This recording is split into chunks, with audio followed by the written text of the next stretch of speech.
Graduate of Morehouse College in Atlanta, Georgia, and the School for Social Research in New York City.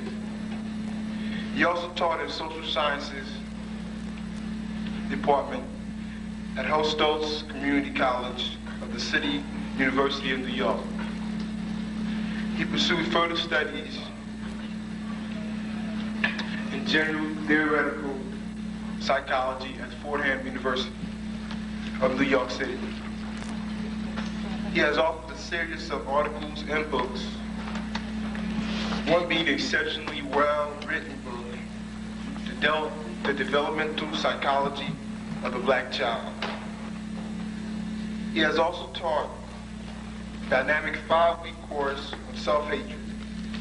He is currently the co-owner of the Harlem Graphics near the Apollo Theater, located in New York. On my personal consideration, I like to say that he shines like Rod Daly, since he speaks the truth and expels falsehood through his wisdom. He has given us strength to continue our struggle in this foreign land, which our ancestors were forced to come to. May the radiant light that he is blessed with never diminish. May his righteousness endure. May his righteousness be for eternity, for it endures. Its worth is real and will lead him to blessedness. What more can be said that he is part of a never-ending African tradition? Ladies and gentlemen, I present to you Dr. Amos Wilson.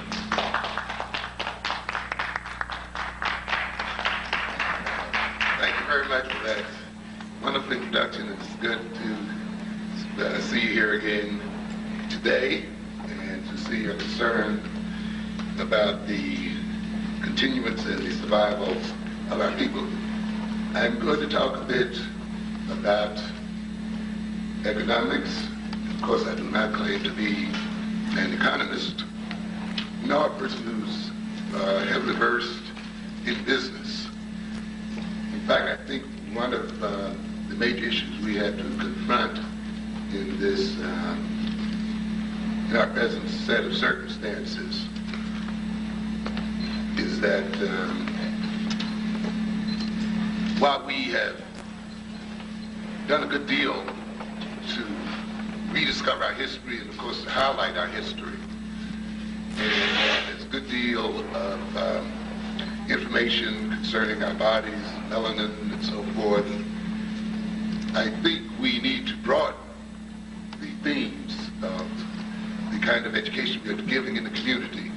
And one of the things we have to do is that, of course, is broaden our theme around economics. We need a person, as we have some very distinguished people in history and anthropology and education and other areas who've spoken to us on many occasions. I think in addition, we need someone of stature, someone whom we respect, to speak to us continuously about economic development and economic realities. There is a major question as to our survival as a people into the 21st century. And as you can see, the title here, African American People Facing the 21st Century. Are we ready? It is a very, very pertinent question. While we have duly and rightfully emphasized our history, and we should continue to do so, we must also be futuristic in our orientation. Thank you. And plan for the future. Think not only in terms of the next few years, but in terms of the next 100 years or so. In about a month or two, we'll be talking about, of course, the greatness of our people, and we'll celebrate that greatness of our people. But we must remember, we must not forget that great peoples and their civilizations were and are based on great economic systems. Too often, I think when we discuss the greatness of our people, we put a great deal of emphasis on spirituality, as we should. And the emphasis there is certainly right in many ways. But I think sometimes we forget that greatness is more than merely the gods we worship. You see, that, and I say somewhat facetiously, that I have yet to see a god build a temple. We talk about Egyptian temples and so forth, or build any building. Buildings are built by people. And buildings are not just built by a spiritual impulse alone. There has to be an economic, social system that's the basis and foundation for buildings to take place. So when we talk about the greatness of our people and our civilizations, we must remember those civilizations were also based on great economic systems. They were based on effective control over some vital resources. So when we talk about the empires of Ghana, Mali, and so forth, we see them having some control over salt or gold or some other resource that was needed and that was used by other people and traded with in terms of other people. And therefore, you'll see the civilizations built around the control or influence on vital resources. When you talk about the building of great cities and so forth, we have to recognize that great cities and great philosophical systems and great religious systems and so forth come into being when agriculture has now become controlled by people, when there's enough surplus food produced for people to have time to engage in philosophical discourse and thought and writing and development of art and skills and other kinds of things. When there's enough agricultural surplus so that vast armies of people who build pyramids and build great temples and build cities can be fed, so that the people who supervise them are paid and fed. The people who build these great civilizations and administer these great civilizations must ultimately be fed from the surpluses produced by these civilizations. If we're going to talk then about the future greatness of black people and of African people, then we cannot talk about that without talking about the building of an economic substructure. It is not going to be built merely by worshiping ancestors. It's not going to be built merely by recognizing our past greatness, or merely by just knowing ourselves. All of those things are key ingredients. Don't get me wrong. However, we also have to recognize that we've got to get down to the nuts and bolts of an economic system. So then, the great civilizations of our peoples were built on great economic systems, effective control over some vital resources, and some conducive social political organization. And I'll talk in a minute about the fact that an economy is not just the presence of money. That the ultimate foundation of an economy is the nature of the relationship between people. In fact, you can have an economy without money. Economies were present and were enormously influential before money in the form that we use it came into being. So we must recognize ultimately that an economic system is a system of human relations. And so when we talk about our great civilizations, we must see that you are talking about civilizations that had systems, had social and political systems, and systems of human relations that made their greatness apparent. So these systems must contain then compatible social political organizations and self-esteem, self-confidence, self-love, self-acceptance, courage, vision, daring, and leadership. The having of an economy, of course, enhances the quality of life for people, enhances our possibilities for survival. Not just, the economy just does not just keep us alive, but actually makes it possible for our dreams to come true and to create the kind of world we would like to create. You hear a lot of talk about AIDS, for instance. And unfortunately, I think a great deal of the talk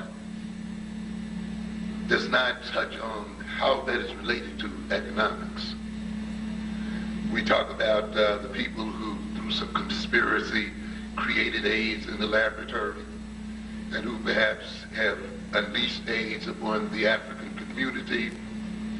And we may talk about the nature of AIDS and talk about safe sex and so forth, and all of those things are important. But we must recognize that there is an economic component related to AIDS.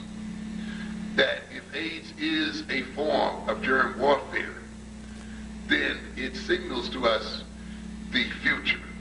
That our people may perish not so much in terms of laser beams coming from 400 or 500 miles out in space, or various exotic weapons that the result of Star Wars and our inability to fight wars in space to defend our interest.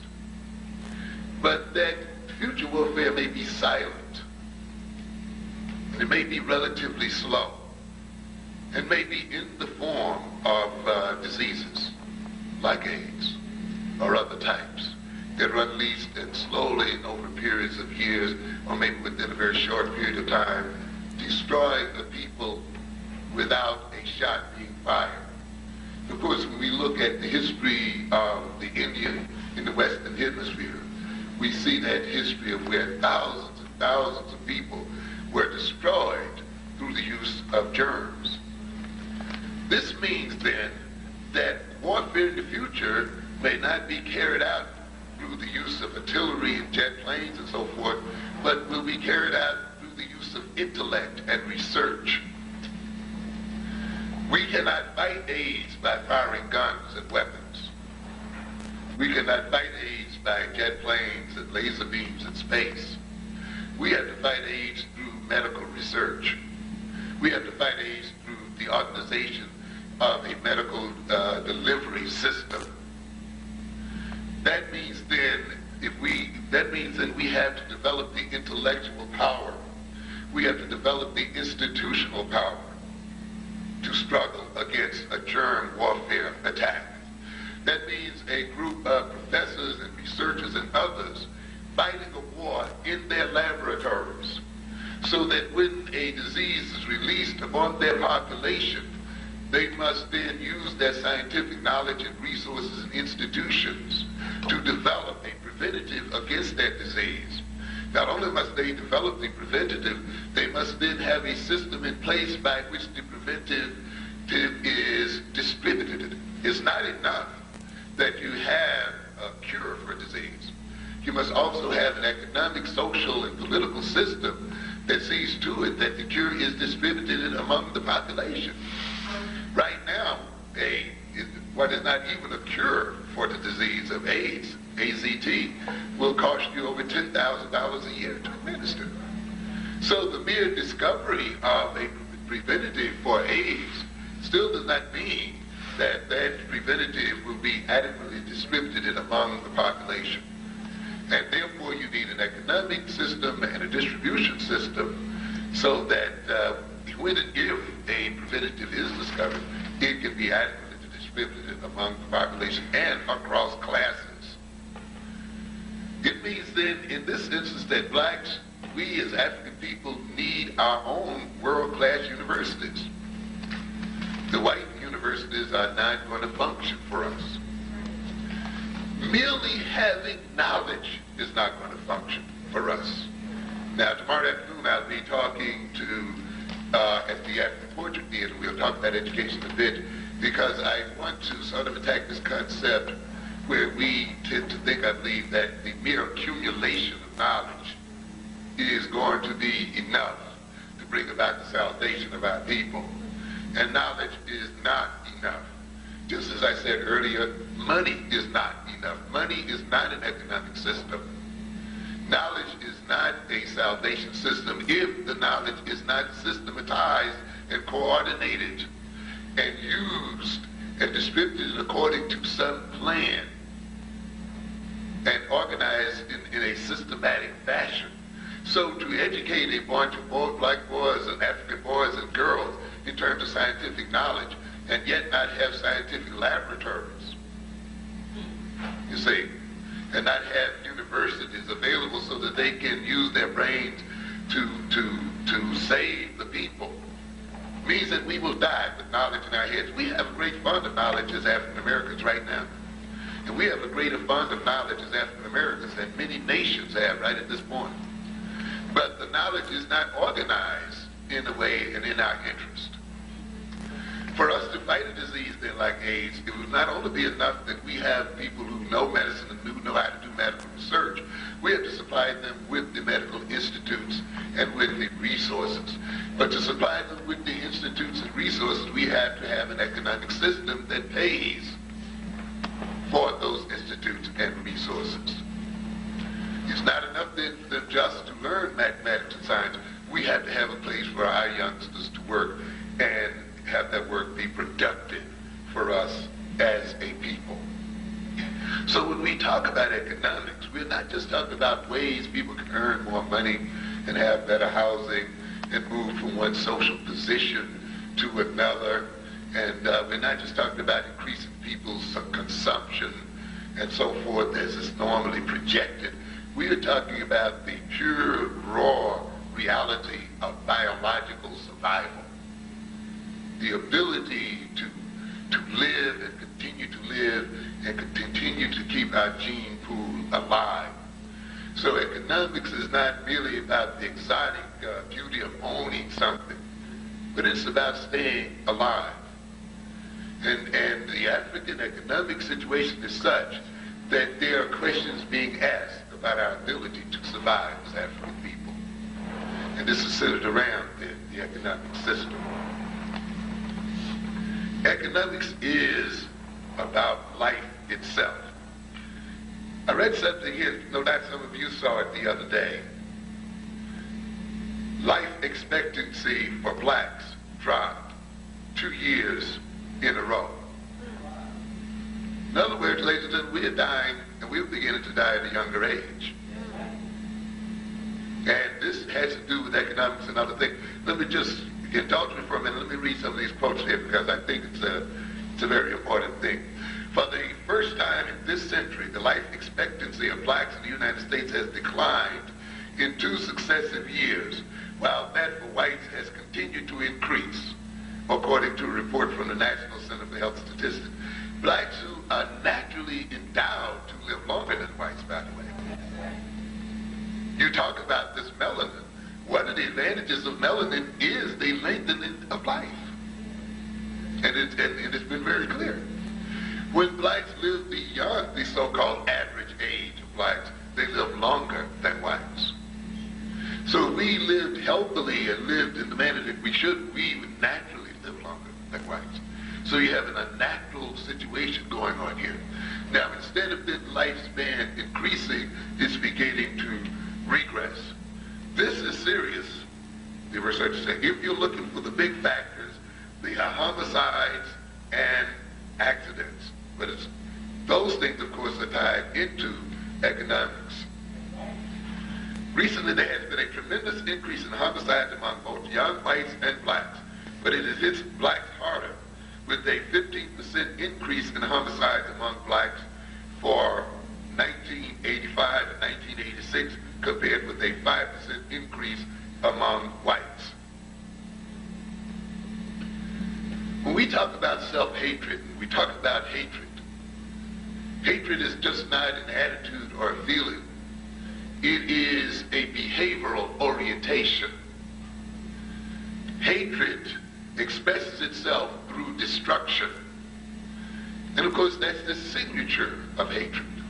When you see destruction and diminishment and deterioration taking place in human relations and in human life, you can be certain that hatred is existent and operating, even when it parades as love, which it often does. If we say that hatred is counterproductive and against life it is destructive, which it is, and love, of course, enhances life and is about development and growth, then hatred expresses itself in the world through destroying the world, through destroying its environment. think a minute. If hatred does that in terms of its environment and in terms of the world, what then must self-hatred do? Hatred does not stop its work simply because it is contained within the personality. It continues. If hatred strikes outside, because that is its nature, then when it is lodged within the personality, it still strikes its host. In other words, then, an individual who is caught up in self-hatred is also caught up in self-destruction. They are simultaneously the same thing. And if you internalize racism, as too many of us have, and we internalize racism from a people who hate, then we come to hate ourselves, then we come to do the work of those people. We actually commit suicide and death in service of whites. If whites wish for us to die and do not wish to kill us directly as they do, we will also help them by engaging in self-hatred activities. And this is what self-hatred is. In other words, we literally make ourselves sick because they want us to be sick. When we take in their attitudes do the work inside of our bodies and inside of our minds.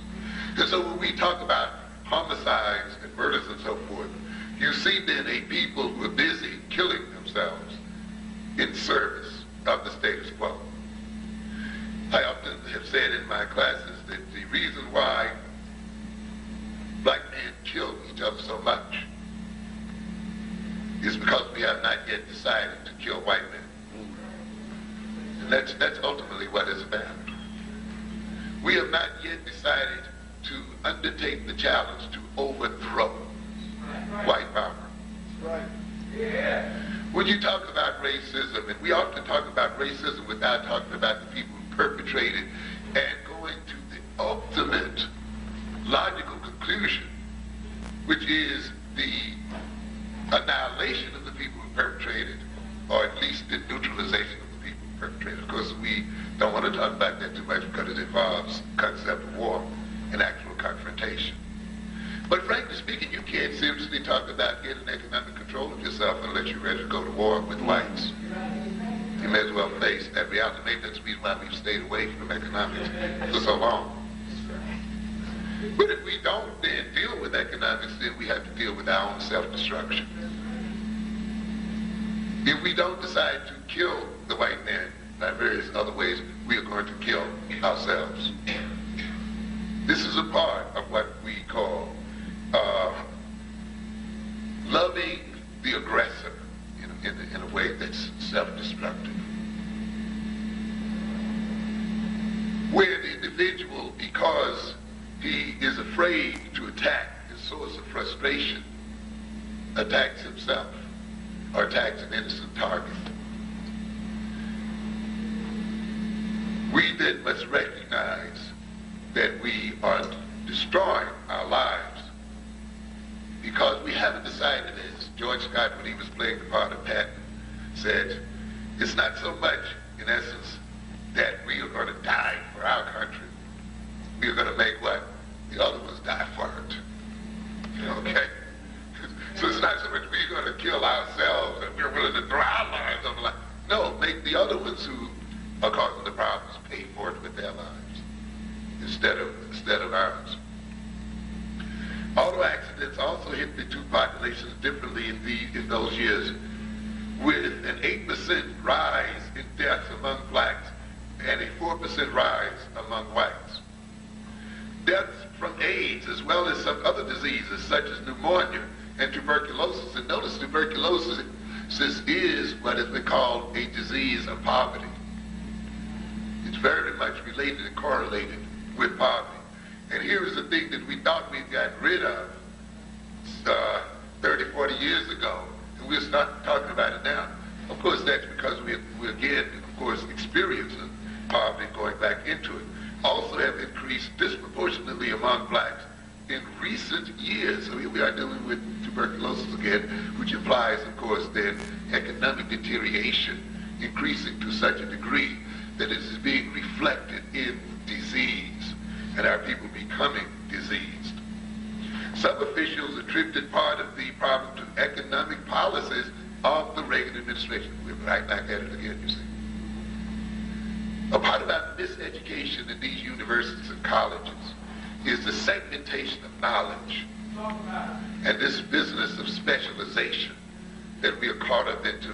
And I've tried to admonish black scholars again and again about this narrow kind of education and about accepting white definitions of who and what they are professionally. And recognizing that we as black scholars have to of necessity, be more broadly educated and have a much broader vision than white scholars. We cannot let white scholars and professionals define our roles. The roles we are to play as black people and as professionals or whatever we are must be defined within the context of our lives as people and of our reality. I've spoken to someone about, I've seen some black teachers define themselves as 9th grade teachers, 7th grade teachers. You know, not teachers of people, they're just teaching the 7th grade. In other words, teaching an abstraction. And because their students who enter their rooms are not at the 9th grade level or the 7th grade level, they feel insulted. You know, I didn't come here to teach kindergarten, I'm a 9th grade teacher, but you don't have anything. Why is that 9th grade? You have people. You have students who need to be taught. You redefine who you are and what you're about and get on with the business of teaching. But too many who've accepted the definition given them by their white colleagues, you see, become frustrated, angry, hostile, and resentful, and create and maintain the problem that they're complaining about. And so when and I'm saying this because you can study diseases in a medicinal sense and deal with it in terms of medicines and herbs and this and that. But you must recognize that diseases, like anything else in life, also have a political side. And that diseases are produced by political, economic, social factors. Diseases that flow from radiation, that flow from pollution, that flow from being located in the worst parts of town, that flow from poor medical practices and so forth, are diseases that flow from economic, political, and social realities. And often many of the diseases that have so-called been conquered in the history of mankind have not been conquered in terms of drugs and medicine, but have been conquered in terms of political and social reorganization, have been conquered in terms of sanitation practices, not vaccines. When London was a pigsty, just a cesspool of disease, where people were throwing their excrement and urine right out the window, right onto the streets, and so forth.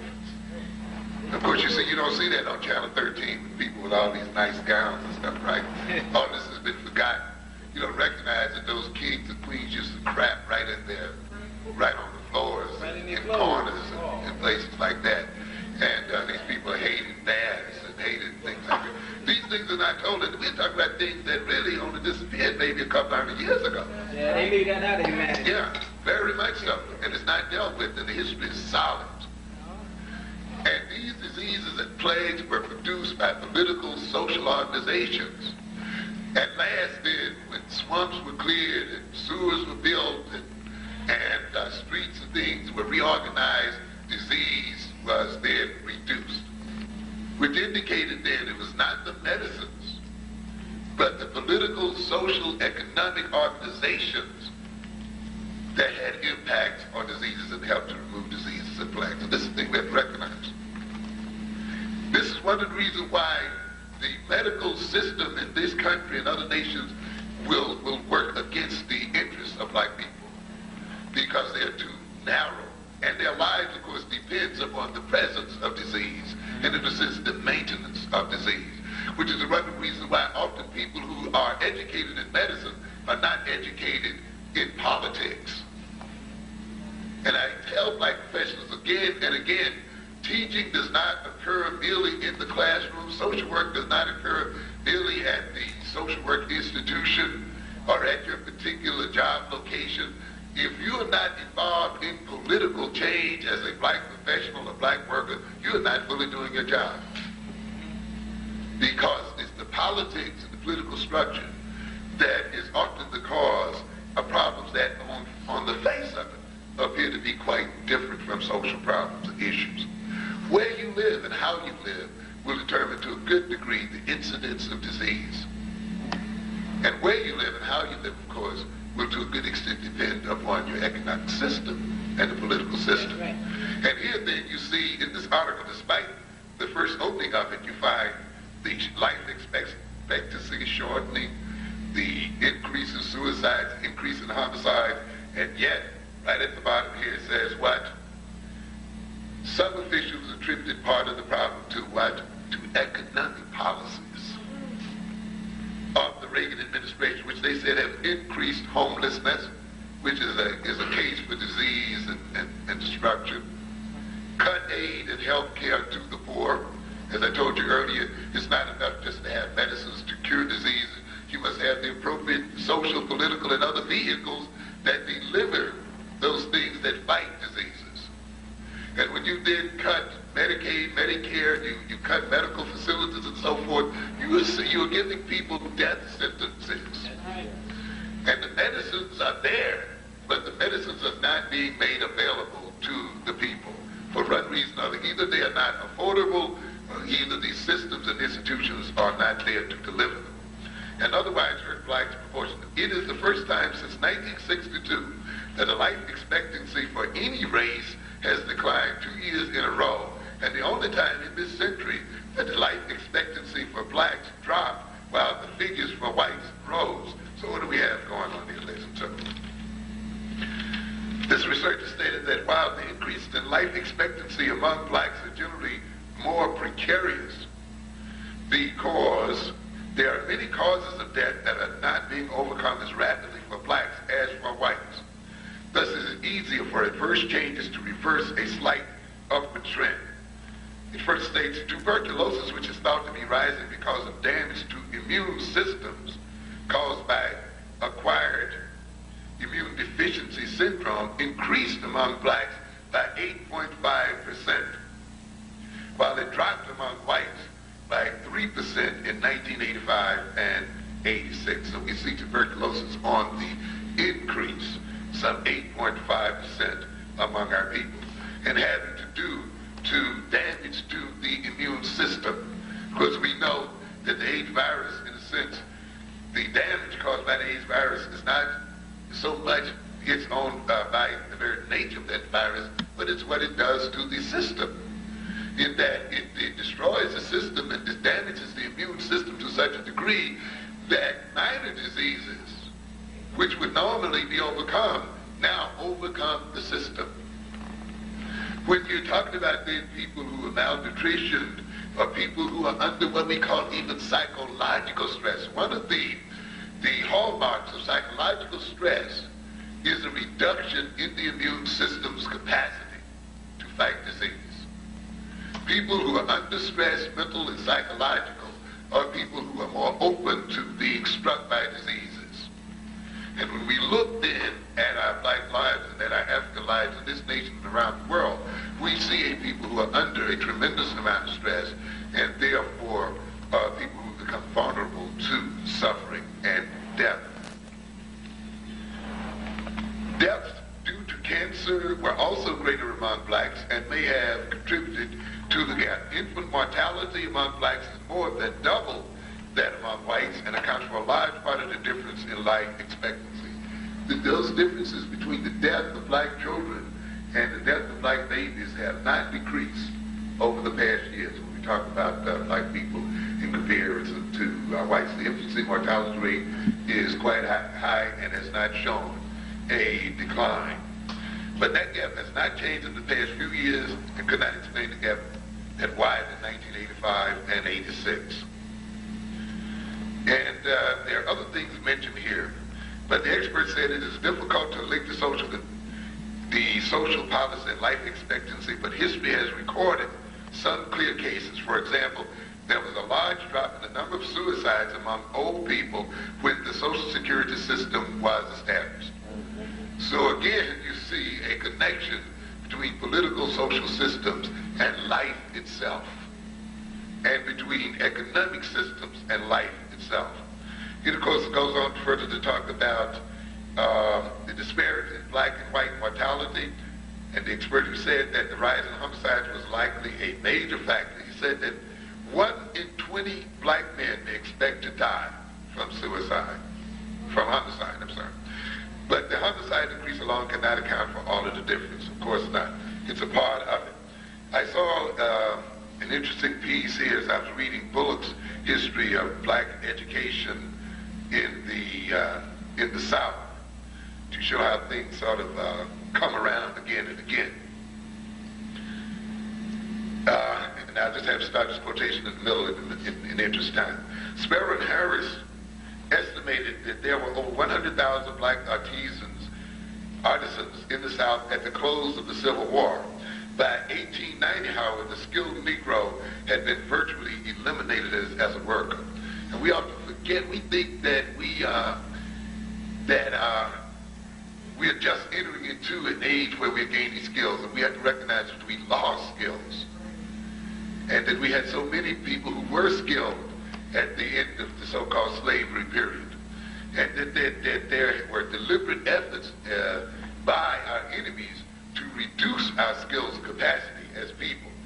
Over the passage of time, the forces of economic and social discrimination, and get the word economic and social discrimination, exposed Negroes to forms of personal and communal instability that were beyond the capacity of Negro education to correct. Again, indicating that education is not enough. It is a part of it, but not enough. Knowledge is not enough. A very important part of our development, but not sufficient in and of itself. The growing instability of their family life robbed the Negro child of his father model and exposed him to a growing matriarchy, which even now threatens his manhood.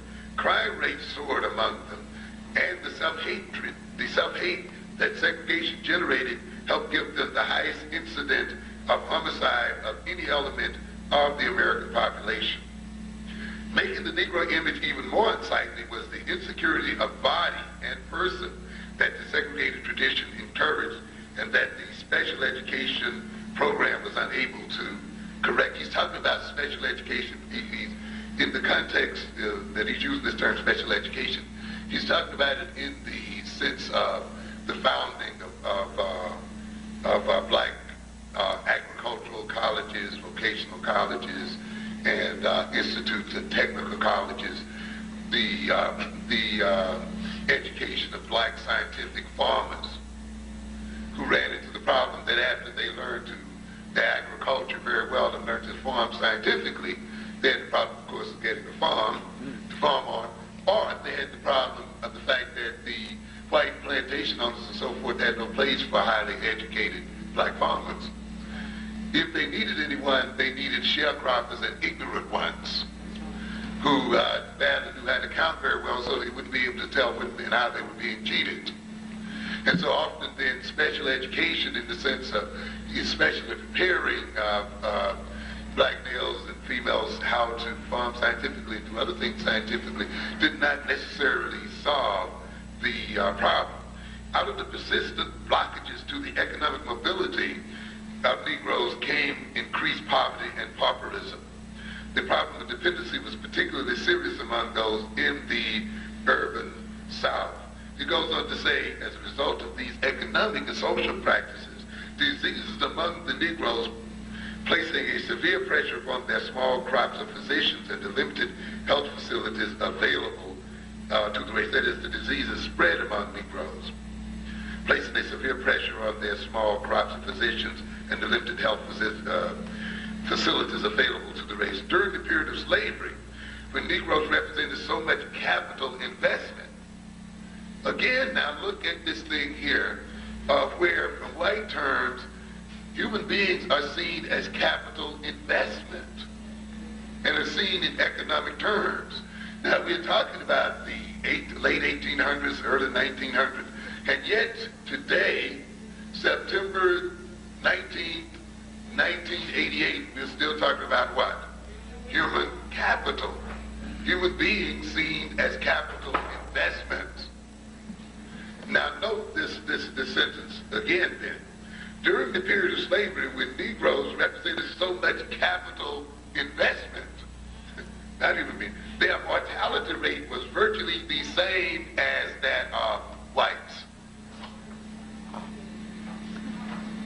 Does the decrease then in life expectancy among our people mean that whites are beginning not to see us as valuable what? Capital investments? Does it also mean that we as a people also do not see ourselves as valuable capital investments as well? And therefore our enemy who had to keep us alive because it kept him alive may no longer need us that much to keep himself alive, and we who have not awakened into the necessity of creating an economic system are also not keeping our own selves alive. This is what this decreased capacity is about. Again, showing a connectedness between economics and life itself, not just eating better or living in a bigger house and so forth. We're talking about the pure survival of the people. So what are we saying here? At one time we had a life but equal to that of whites. And yet things have changed. In fact, the Negro rate, here they, in terms of lifespan and so forth, was significantly lower than that of the white in some instances. That is, this was certainly true for those who lived. We're talking about the mortality rate here. So the word lower is referred to the mortality rate. In fact, the Negro rate was significantly lower than the white in some instances. So in many instances then, we were actually outliving these people. By 1910, however, the health picture had completely changed, and Negroes had begun to die at a rate almost double that of the whites. The most heavy loss was from the death of Negro babies, who died at the rate of 261 per 1,000 live birth, as compared to 129.7 for whites. And it goes on to talk about tuberculosis and other things then that occurred at this point in our history, and we see it visiting us again. So again then, we cannot emphasize enough that when we talk about economics, we are talking about life. Not just our ability to buy more gold chains and better cars and so forth and so on, but our ability to survive as a whole.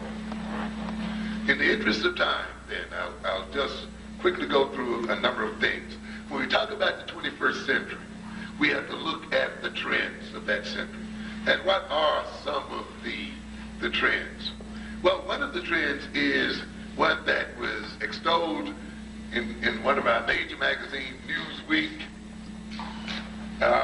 during the period February 22nd, 1988. And you see it, of course, titled what? The Pacific Century. Is America in decline? Reminds me of the statistic that was once developed by someone that showed a correlation between the hanging of black people and the price of cotton. That's right. As the price of cotton went down, the number of blacks hung went up. I've told people again and again that integrationism and all these dreams of Dr. Martin Luther King depends upon a healthy economy. Not morality, not teaching white folk to be good folk and all that other kind of stuff, but on whether there is enough of the economic pie to be shared. That the continued existence of our people does not depend upon civil rights laws being put upon books, does not depend upon whether we're going to have the right people in the Supreme Court or not, does not depend upon who is the president and so forth, doesn't depend upon that at all. It depends to a good extent upon the availability of resources. It does not matter what kind of laws you have on the books and so forth. If there's ever a point of time when the white man has to choose between feeding his child and your own, he's going to feed his own first. That's right. Since he is the one that passes the laws and enforces the law. If it becomes a life and death situation, he is not going to enforce a law that is going to work against the interests of his children and the life of his people. And for us to sit around and think that civil rights laws and human rights organizations are going to save us is ridiculous, and we should be ashamed of ourselves at this day and time to be thinking in those terms. Nothing but pure power and the pure ability to resist the incursion of our enemies is going to save us ultimately, ladies and gentlemen, not laws passed by these other people. Now we see we are coming into a new age here. And I've often asked this question. Assuming that we will gain liberation from the European, are we going to only gain that liberation at the price of falling under the authority of the Asian? Do not assume simply because the Asian is somewhat non-white that we're going to be so-called better off. There are a lot of people who identify with other non-white, and think, well, they're getting the best of the white man, rah, rah, rah. It doesn't necessarily mean it's going to be a better for you. Who told you that the Japanese would treat you any better than the white man has treated you? Or the Korean, or any of the other groups? Particularly when there's a struggle for scarce resources, ladies and gentlemen. And I think you know in your hearts that you're not going to get any better treatment from one group or another if there is not enough to go around. Is America in decline? This is the kind of future that we are facing. The idea here, of course, is if America goes into decline, we are going to catch hell in this society. We may as well face it. And one of the things, we can see then, these groups are not only operating in the world, on the global scale, but are operating in our very communities and have made incursions into the very infrastructure of our community and now set and ready to exploit whatever economic resources we have available to us in the community period. Let's do some quick quotations then from this particular piece. Not long ago, the idea that the world could look like this in the next century seemed unthinkable. And look, these are the other people talking here. Americans protected for 2 centuries by vast oceans, enriched by natural resources, and a risk-taking spirit have never taken easily to changes beyond their control. That's rough business, you see.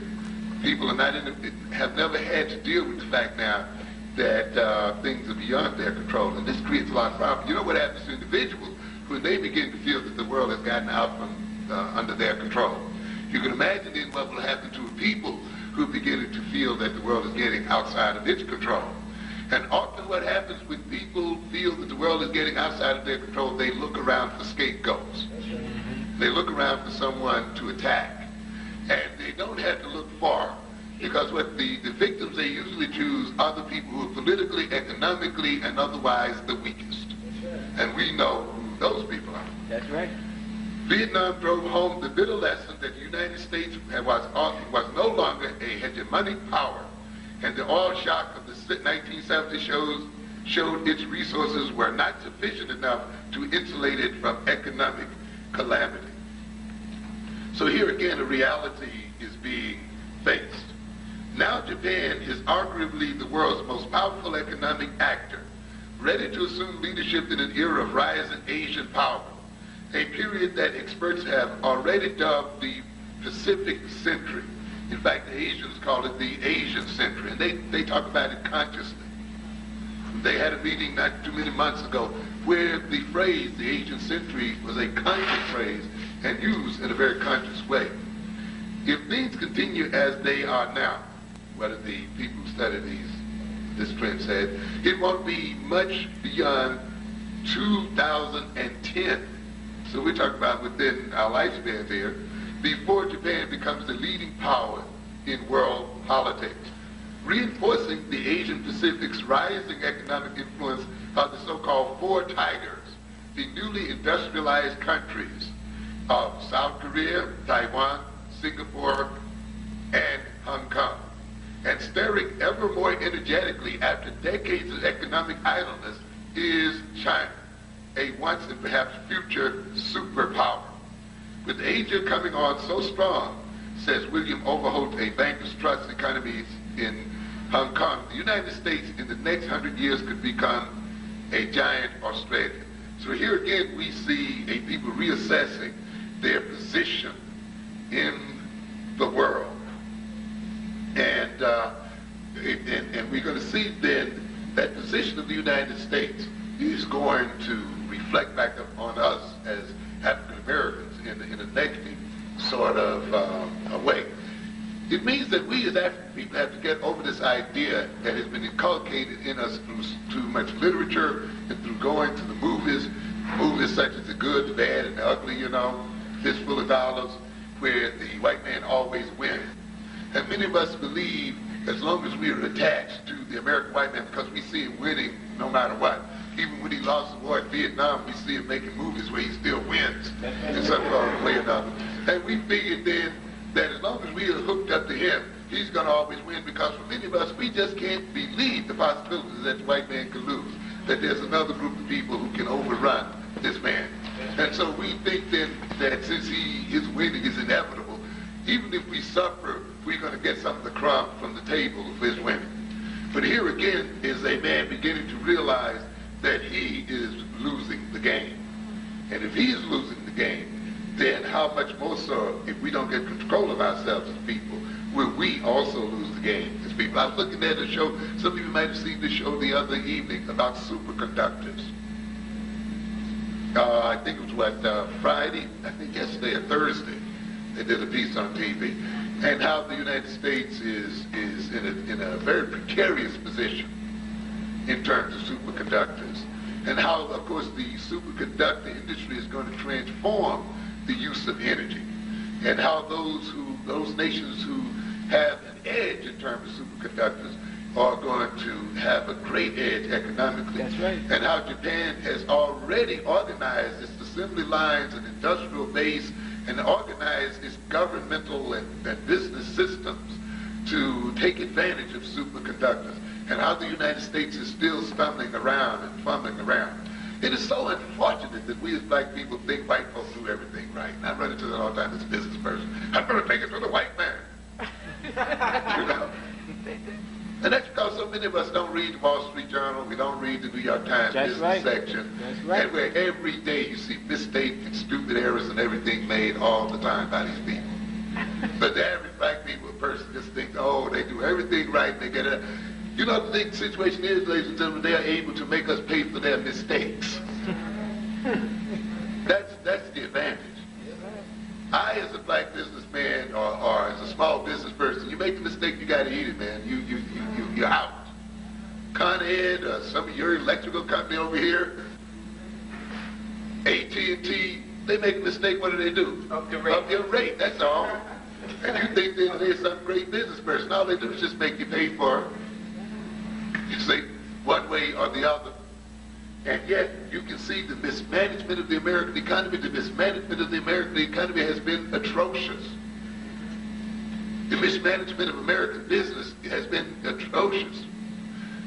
But we, of course, as people, because we don't read deeply into economics and don't get deeply into the sources of economic news and so forth, are left with this illusion that whites know all about business, they know how to run it, and if you want it run right, go to the white man. And yet, when we look at the reality, we see that this is not the case. And we are going to suffer as a result thereof. You see, in semiconductors, the very vital part of computers and so forth, the United States is suffering terribly and is going to be overrun.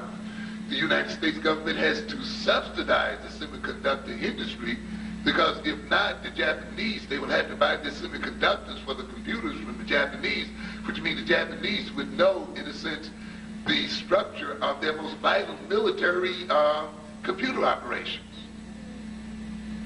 And in other words, if we buy all of our semiconductors from the Japanese, then in a sense our whole war machine is conducted through computers, and electronic warfare will be exposed to their knowledge and exposed to their sabotage.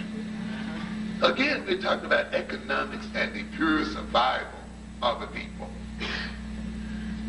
And on this piece will go. Of course, we don't have time to look at it all, but it's an interesting kind of piece. If you get this magazine, Okay, communism, I think it would be enlightening. Let's just read one quick other thing here. Virtually all Americans will feel the dual impact of Asian immigration and investment. And this is a statement I find very interesting. Asian immigrants, who will number as many as 12 million by 2000, could affect America more profoundly than any group since the first boat people crossed over on the Mayflower. You get the impact of that? 12 million Asians in America will more profoundly affect America than the first boat people, of course referring to Europeans, who crossed over on the Mayflower. What about the 40 or 50 million African people in America? Are we saying then that 12 million Asians will have a greater impact on what goes on in America than the 40 or 50 million Africans? In fact, we're not even mentioned in this context at all. Then when we talk about spreading culture and so forth, we are not going to spread this African culture and have it impact upon this world until we have an economic impact upon this world. Culture is not just spread by ideas, it's spread along with trade. It's spread along with economic interactions between people. And you will find then culture and cultural imperialism being a part of economic imperialism. They're tied together. It's not simply because someone has some bright and great idea. Those ideas are reflected often of an economic order, support an economic order, and are disseminated through economic activities and so forth. Let's look again quickly at this future world, this world of the 21st century, human capital I showed you, of course. And on the cover it states here, the nation's ability to compete is threatened by inadequate investment in our most important resource, people. And of course, ultimately, is threatened by a lack of investment in what I think would be and could be the ultimate salvation of this country, and that is, of course, African people in America. That's right. The failure to invest in African Americans and in Africans, period. Put simply, too many workers lack the skills to perform more demanding jobs. And as the economy comes to depend more and more on women and minorities, the New York City workforce is already majority black and Hispanic, non-white at this point. Here's a system that is going to depend upon minorities to continue itself. We face a massive job of education and training. Isn't this something we realize it too late to see you neglect? This people thought that they could neglect the education and training of black people and continue to survive as a people. It can't be done. Now they're facing a problem. Can we educate these people rapidly enough and retrain them rapidly enough? Can we get over our racism and hatred enough that we can train these people to continue our lives and to save our nation and to save our way of life? And they are facing a major, major dilemma. Starting before, they're talking about training, starting before kindergarten. Can we afford it? We have no choice. That's right. We see America in a great crisis. But before you and before we as African people get too happy about their need for us, okay, there are things to be looked at. I don't have time to go through many of the quotes in here, and I'm going to skip them in the light of time. But there's one I'd like to make, because the part of the article says, well, we're going to need these black people, but then the black people are so poorly educated, they have such a problem of literacy, and all of these other things we've laid on them, we're going to have a difficult time getting them ready to carry on the economy, even though we need them in a way. Let's see if there's some other ways of handling this. So here's one of the conclusions they reached. It's titled, the U.S. could lower the drawbridge again. Faced with labor shortages in earlier times, America opened its borders. That's right. So don't think because you're here and because this country now that the white man and the white male is becoming a decreasing member of the workforce, and white people are going to need more and more non-whites to work this country, that means we are automatically going to be sucked up into the system. There are other ways and other approaches. And what is mentioned here, immigration is still a policy option. the wild card in the labor market outlook. For Cornell University economist Vernon M. Briggs, unleashing even more immigration will stall the efforts to integrate women, blacks, and other minorities into the economy. And again here, we're looking at a situation. The immigration of other people into this nation is no accident. And while we may again, in our willingness as black people to be filled with brotherly love and talk about our Asian brothers and our Asian sisters, we must also recognize the impact in a very honest and straightforward way, and our Hispanic brothers and sisters as well, isn't it? We have to talk reality, and even though it hurts, we have to look at it. That's why I'm going to tell you in a minute, you cannot sit around and ignore government policies and ignore debates on immigration policies and so forth. And as much as we want to love everybody and be loved by everybody, we also want to be alive. We also want to survive. We also don't want our resources just ripped and taken away from ourselves and our children and the future of our people being destroyed merely in the name of something called brotherly love. And our fear to face forth brightly the challenges that lie ahead of us, even if it does make other people and other groups uncomfortable. Better that they feel uncomfortable and feel a bit of anxiety than we not have any feeling at all laying cold in the graves. And we have to look at it and deal with it. Now here's one thing that was mentioned here. Today's immigrants on average, they say, are less skilled than a native born. Most like a high school education, only 20% were admitted because of this. Only 20% are admitted because their skills are in great demand. But the criteria could change toward more preference for skills. This year, U.S. hospitals, to allay shortages, will hire 20,000 foreign nurses on 5-year visas. In other words, we're not going to upgrade the black nursing schools. We're not going to change the educational approaches and the pedagogical approaches so that we can educate 20,000, 30,000 or more black nurses and so forth. What we will do is what? Just import them in and take care of business. So the idea then that this country is going to become more increasingly dependent on minority people and women does not necessarily mean the salvation of black people. Let's just read you something quickly in tandem to this that came out on September 14, 1988. New York Times. The U.S. plans big rise in quota for Asian refugees. The Reagan administration today proposed an increase in the number of refugees who could be admitted to the United States in the coming year and announced plans for a dramatic increase in the number from Indochina, especially Vietnam. He goes on to say that Reagan approved the admission of up to 53,000 Asian refugees in the fiscal year that begins October 1st.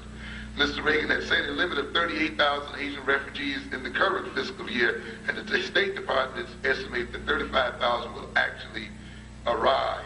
And it goes on to talk about the others that are coming in. And it states that the main reason for the proposed increase in refugee admissions is simply that there has been an increase in refugees around the world, as if Africa is not filled with refugees around the world.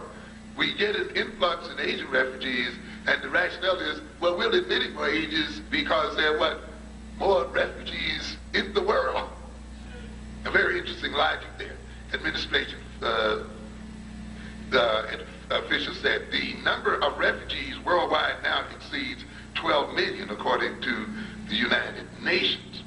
And it goes on to talk about 25,000 refugees from Vietnam and on and on and on, and who's going to be admitted in terms of this rationale. And it gets down to the last paragraph here. They talked about the administration proposed to admit up to 24,500 refugees from Eastern Europe and the Soviet Union. I thought the Soviet Union was our enemy.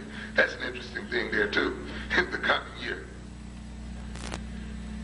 Mr. Reagan, this is the last paragraph, approved the admission of up to 2,000 refugees from where? From Africa in the coming year. 2,000. 2,000. And the clincher is, this is a decrease of 1,000 from the limit this talking about here, ladies and gentlemen, then, in this situation? A nation whose demographics are changing drastically. The white man will be a minority in the United States around the middle of the next century. Hispanic groups and other groups together, combined with the African element, will outnumber whites. And that's going to bring about drastic political and social changes. We had better look at the implications of these demographic changes. The people we may have to compete against will not only then be whites, but will be other people. The others have already gotten into our communities and are already sapping the economic system. Are those others going to be any more open to our integrating into their economic systems and approaches as have been the whites? Particularly if the economic pie for everyone is shrinking. That's right. These things have to be faced and dealt with as unpleasant as they are. So in other words, then, when we talk about the 21st century, we are talking about a century then that confronts us with tremendous choices, economically speaking, and speaking on a number of other levels.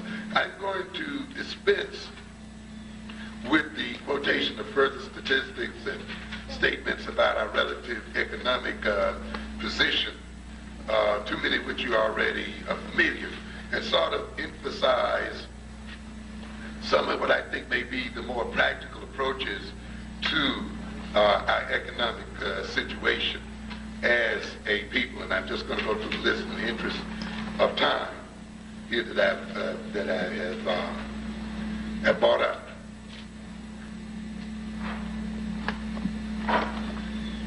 We're going to have to look at government policy and economics. And we're going to have to become involved with government policy and economics. The black nationalist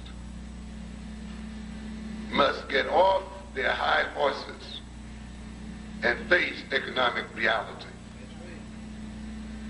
They must get off of their economic elitism and face economic reality. They must continue to look at history and the things that we've looked at, but at the same time must begin to look at the current world and the future world. We've had organizations that have been educating people too long about history, and while talking about that history, the very community in which they're doing the educating is being taken over and inundated by other people economically. It is not enough for us merely. It is important. Don't get me wrong. I know people misinterpret me when I say these things. It is important and it is necessary. But what I'm saying, it is not sufficient. There is more needed than just knowing your African self. You got to get out there and do some work. You got to get your hands dirty. You can't just get an elitist, purist attitude that I see too many of us having. Politics are dirty, politicians are dirty, and this is the capitalist system. I'll have nothing to do with it. I'll have nothing to do with white folk. I'll have nothing to do with mixing again and dealing with what's going on in the world. And that kind of attitude then has led to a situation where our community is being taken over. We must not only study the history of African people, we must study the history of the United States, and we must study the economics of the United States. And we must become aware of economics.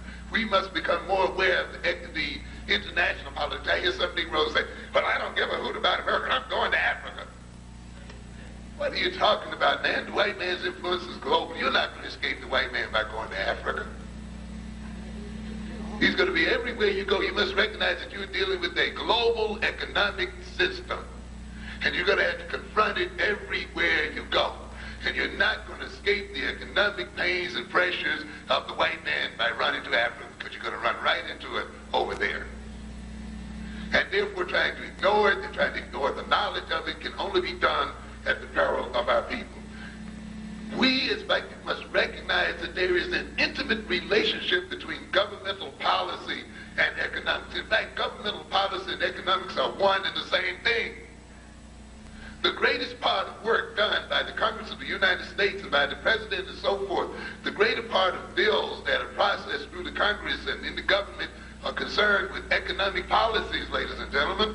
And if you're not hooked into what is going on in government, you're not hooked into economics. You cannot ignore the economic practices and policies of the United States government and deal comfortably with your own economic situation. You must read the New York Times. I don't give a damn if it is written by white folk. That's right. You must read the Wall Street Journal and read the other journals as such, because the economic reality is there. Gorbachev realized that he had to read it. The Chinese recognize that they have to read it, and we have to recognize that we have to read the Times and the other ones as well. I talked to some African brothers. I was talking to one brother there. He's going to go to Africa, and he's going to build and this and that, and then he's going to help the people learn to do ceramics, and he's going to then get them to ship the ceramics back to the United States. Yes, he's anti-United States. Now, okay, and I would say, okay, well, maybe we can work out some kind of deal for distribution in the United States. No, I'm going to talk to Woolco. You know, Woolworth, you know. And in the same breath, I'm trying to talk to him about the need for us as black nationalists to come together in a major conference and make our positions very clear about economics and money. Black people have not settled the issue with money and where money fits within the African movement and within the African community. That issue needs to be worked on and resolved. We need to be very clear about our relationship to the United States and its economic policies. You cannot deny that need on one hand and then talk about selling to Woolco and getting Woolco to distribute your products on the other hand. And yet this is what the brother was trying to do at one and the same time. You have to recognize that at this point, the United States still forms, even in its decline, one of the largest markets in the world. And there are essentially about 3 major markets in the world: the United States, Western Europe, which is becoming even larger, and of course the potential Asian market. If you are not in those markets, you are poor. Face it. That's the way it goes, ladies and gentlemen. The African nations need the United States market if they're to move forward, unless we deliberately choose poverty and its consequences. Now, we can do that too, that's no problem as well, but it must be done with sense, not out of some emotional reaction. You see, the United States is a major market in the world, and those nations and people who are cut out of this market are also poverty-stricken. Gorbachev recognized that. Why do you think he's over here licking butt? That's right. He recognized that he's not going to move the Russian economy forward and not going to bring those people out of economic trouble unless he reaches some kind of relationship with the United States. The Chinese recognize that as well, and the others recognize that as well. And we as African people may as well come up and face the reality that we've got to look hard at the economic structure of the United States and see how that structure can be utilized for our advantage. But let's look at the city of Newark. You have too many black politicians here running on poverty plans. They're going to get you welfare, they're going to get you increased Medicare, and they're going to get you increased housing, all of these beggary programs. How many of them talk about really conduiting the millions and billions of dollars that are in the Newark government into your hand so you don't have to talk about welfare and talk about these other things? Government is about the distribution of wealth and the allocation of wealth and resources. When you're in the government, then you are in a position to change the direction of wealth. Look at the New York City school system for a moment. It spends over $6 billion. That can make a lot of millionaires. That feeds a lot of people. It feeds thousands of teachers and thousands of, and hundreds of custodians and hundreds of support personnel. It feeds construction companies. It feeds food companies. It feeds chalk companies, pencil companies. All of these people are fed out of the control of that $6 billion budget. That's why the Jews and other people are going to hang on to that board even though their children are not in these schools. And we must understand then that you not only want to get control of the Board of Education merely because it is about the education of your children, but because it represents a tremendous sum of money, which if conduited into the black community, we wouldn't have to have poverty pimps running for office the way we do today. And that's what government is about. Even more important than the mayor's role is the controller's role, who is concerned with the investment of city wealth. Golden in New York City sits on some $30 billion of wealth. He can make a bank rich overnight by merely depositing that money or parts of those monies right into a bank like Freedom National or some other bank. The funds you pay for your retirement are not just stacked up in some vault somewhere. Those funds are used and invested by banks. They're invested by your union so that they may grow in interest so that you will be paid in your retirement. They're invested in housing. They're invested in factories. They're invested in all types of vehicles. So then if you got a controller who is investing retirement funds and other things, if those investments were made in the black community, you would see a vastly different community than what you see today. So you want to run those people for office not because it makes you proud that they are some role model, and because you're going to get your nuts off as a result of some guy making one of those salaries.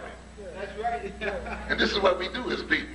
You're getting them in office so they will redistribute that wealth. Why do you think people spend $2 or $3 million or $4 or $5 million to get a man to get in a job that's maybe pay him $40,000 or $50,000, ladies and gentlemen?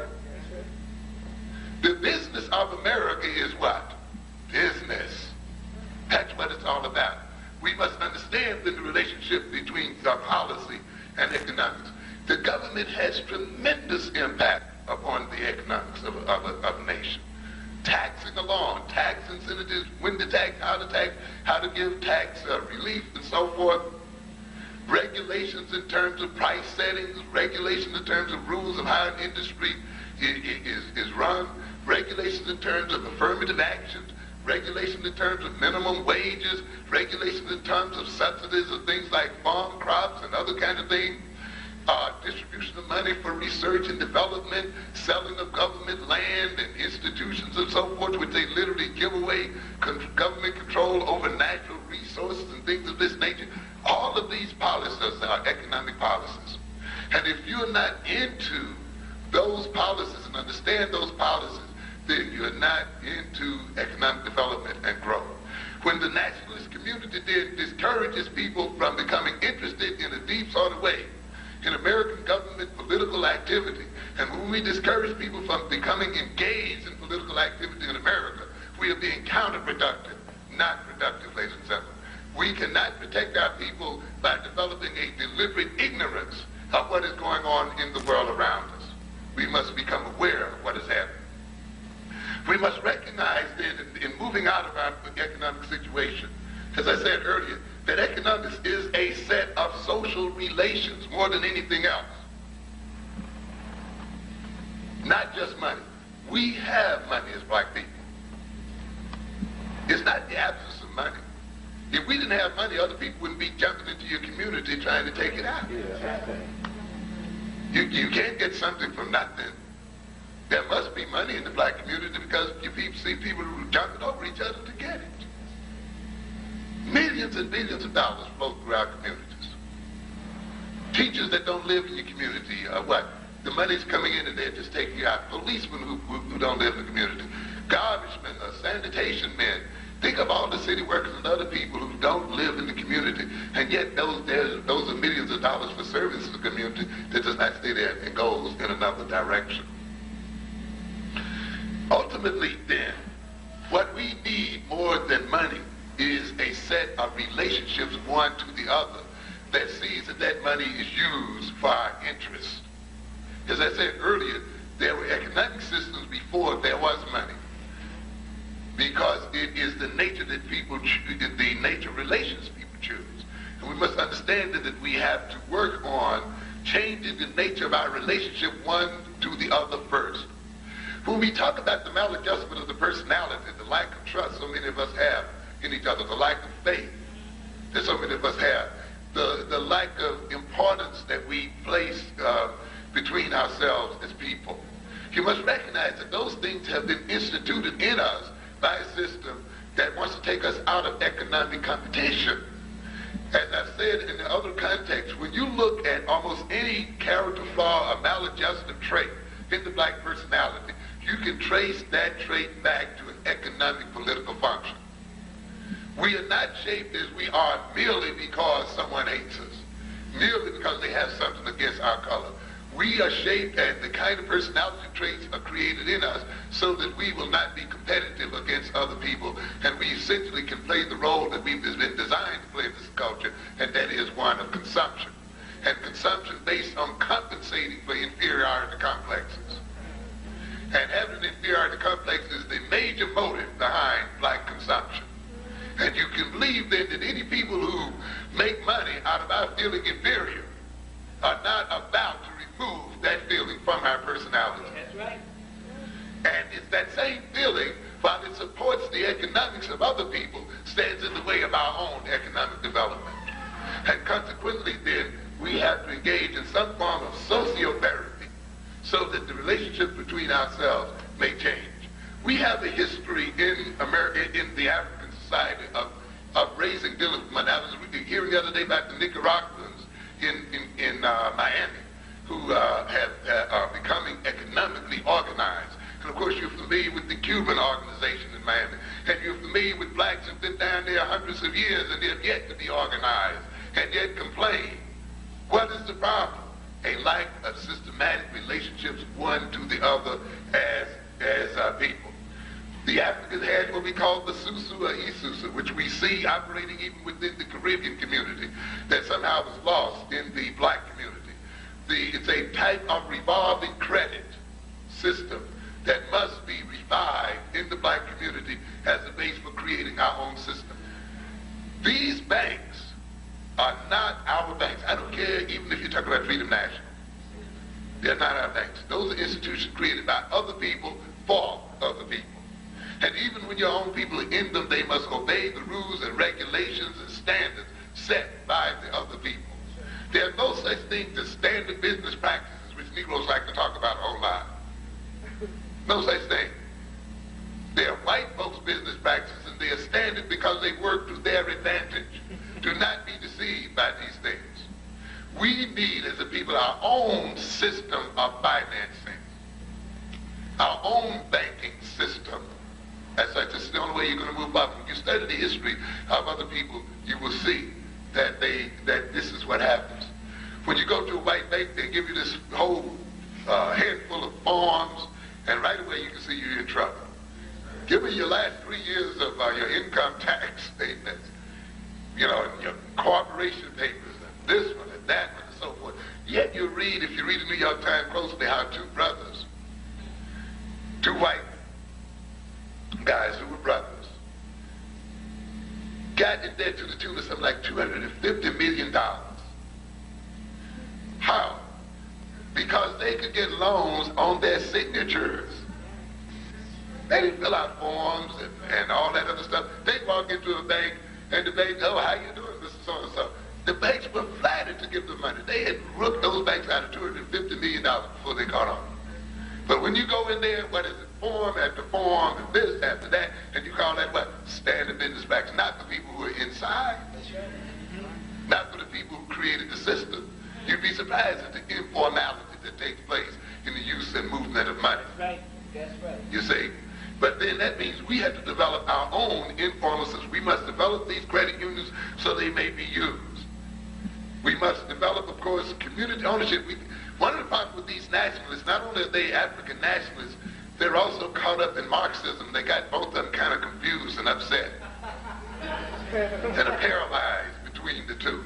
And then you got a bunch of people who think they're less capitalist when they don't own anything but work for big capitalist organizations. So they figure you're some capitalist because you go and own something or build a business, and yet they'll go downtown and work for some of the largest capitalist monopolies and think that they're somehow less capitalist than you are, and will refuse then to engage in business development, or they get caught up in this thing of having things owned by the people. Fine, if you want things owned by the people, organize a bunch of people and own a business. That's okay, I don't have any problem with that. But we don't even see them organizing on that level. The community control of commercial property. You must control your community. Do not fall victim to this idea of reverse racism. Well, if you say the Asians can't come, how can you justify us letting you in? You can't fall for that, ladies and gentlemen. Any race of people, any nation of people who think of themselves as a race protects their turf and have the right to protect their basic economic resources. And you don't have to apologize for doing so. The United States, in its relationship to Japan, is doing the same thing. And it's telling the Japanese, unless you open your markets, we're going to close ours to you. If you're going to sell Japanese TVs here and you're going to run our own TV makers out of business, you're going to have to set up a factory within the United States and give our people work. You just don't let people run in and sap out your resources. No nation does that. Because we don't think of ourselves as a nation, then we just lay ourselves open so that anybody can come in and prostitute our resources. We have a right to see that that we pass on to our children an economic heritage, and that we do not mortgage that heritage to another people. You don't do it. And that's the difference between wealth and income.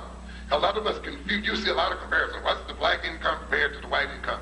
The real thing you have to compare is wealth, and wealth and income are not one and the same thing. And it's wealth that you pass on to your children, not income. You see, you can make $100,000, $200,000, $500,000 a year. When you die, it's over.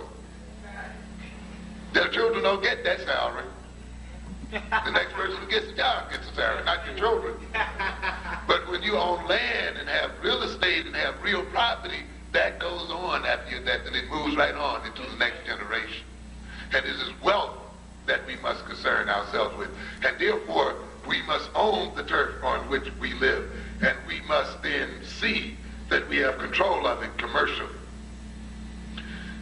We must look hard at investing in the American economy. And I know some people find conflict there, but you got to look at it. The white man is going to be a minority in this country, as I said earlier. We got to look at the fact too that the economic horizons are changing in this country. As I've often said to people who think that they must escape to Africa, why not think of taking control of America? Why not think of it that way? Instead of escape, why not think of, say, how can we take control of this nation economically? How can we take control of it politically? And right away, of course, your mind says, well, a minority can't take control of a majority. Well, I see white South Africans down there doing a hell of a job of it. A minority of people. And how is it that even with the trouble they have, they still manage to sap this country of its resources and this nation of its resources, being a minority of people? And of course, when we look at Europeans in general, we see what? A minority of people exploiting the majority. And so the idea that you are a minority in this country does not necessarily imply that you cannot manipulate it and influence it and impact upon its economic and social policy. The Jewish population is less than 3%. And yet we don't even have to talk about the economic, social, and political impact that population has on this country. We are 4 times, almost 5 times larger than the Jewish population in this country. And yet, when you look at the political impact and how they control foreign policy in this nation's economic policy, you begin to wonder what has happened. So we would have to then look at this American economy, not only in terms of how it works against us and discriminates against us, but how can we move into it? How should we invest into it? How should we get so wrapped up inside of it until they cannot separate it without destroying themselves in the process as such? One of the reasons why in South Africa, the white South Africa can have the kind of impact they have in South Africa is their connection with African people. What if we then increased our connection and our bond with the continental African? What if we made and increased our connection with the Caribbean African, with the South American African?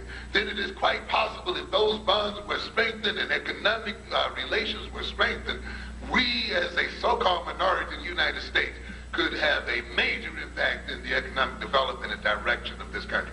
But we must have vision and we must have imagination. And we must not only think in terms of escape, but think in terms of conquering and taking and moving forward. And so we must, I'm calling for a conference of some kind among nationalists and other Africans to look at investment policy in terms of the United States and the American economy. We must recognize and we must get our African brothers to understand, the African brothers from the continent, that their support of Africans in America is vital to their own economic and political advancement. And we got a bunch of African diplomats and others who come over here and spend millions, if not billions, in the New York City economy without spending it with their African brothers. That has got to end, and it's a stupid policy. I have a business in office supply.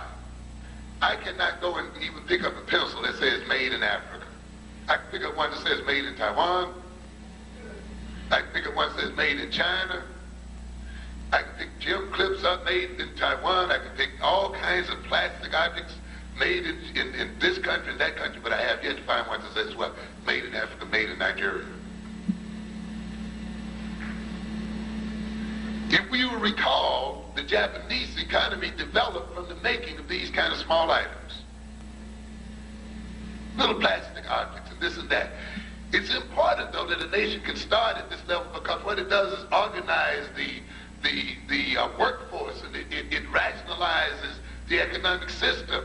And so making the pencils and the gem clips and all of these items, which on the surface may not appear to be important, but when you look at how they organize and discipline the workforce and organize an economic system, they are of tremendous importance. Because you move from there to assembling TV sets and to assembling other things to manufacture, and you set then the country on the road to technological advancement and independence. But in order for a country to achieve these kind of goals, it must have a market where which it can sell its products.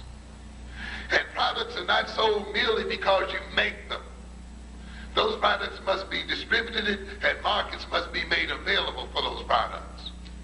Now, we as African Americans, the largest minority in this country, should be politically strong enough and active enough so that we can open the American market to African-made products. And consequently, we open the American market to African-made products. We then enhance the technological growth of Africa as a continent and African nations as a whole.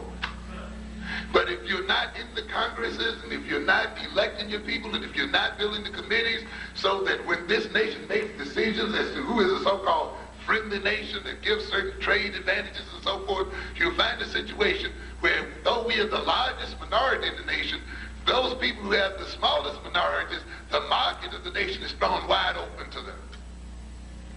And therefore it is in the interest of Africans to support the economic and support the political empowerment of African Americans in this country, because it opens up this country for their own economic growth and development.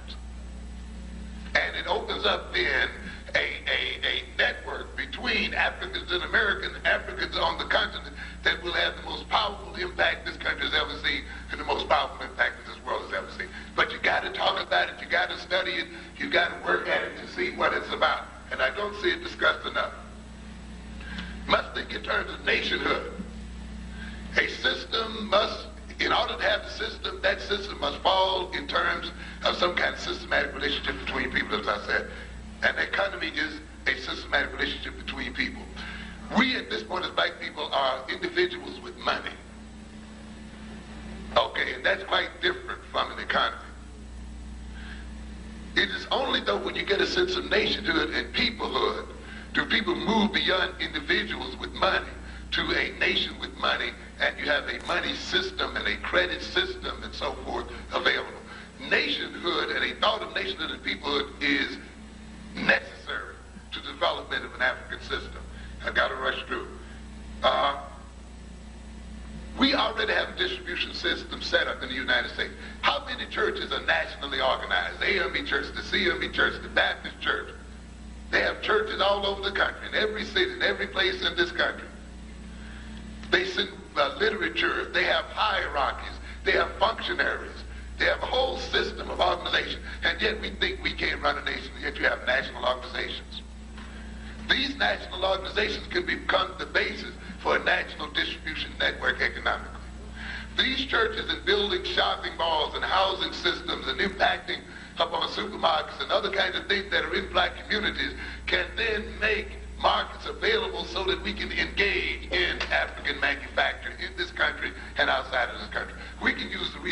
already available in the churches. Nationalism. Too many people think of black people as being poor. If you're going to say that we are poor as black people and African people because we've been robbed, this is what nationalists say, then we must say then that if we're going to become truly nationalists again, we are going to become what? Wealthy. How can you become nationalist and say you're going to take back what has been taken from you and not become what? Wealthier. The nationalists then should be in the business of making people what? Wealthier. When we talk about nationalism, we're not just talking about an attitude per se. We're also talking about an increase in material wealth and an increase in spiritual wealth as well. If we are truly going to take back what has been taken from us. And yet we have too many nationalists who somehow identify with poverty. The kind of nationalism we should be talking about is not an identification with poverty. And you wonder why people don't attend your nationalist conventions and so forth, because you don't have anything to offer. When you have wealth and when you can offer people and add something to people's lives, you won't have to go out and beat the bushes for them. They're going to do what? They'll come to you. That's one of the reasons why I'm trying to develop the business and develop something, because I want to say that the nationalist philosophy is not just an intellectual critique. It's not just a way of looking at the world. It gives you something, what? Concretely. And it is when nationalists deliver the goods and the potatoes and stuff that the nationalists will win over the other groups. Not just when nationalists are elegant and erudite critics. And we must recognize that, and we will attract them. We must then engage in economic education. Economic education is unrealistic in this country, and we don't have time to talk about it. We must get into real estate and investment.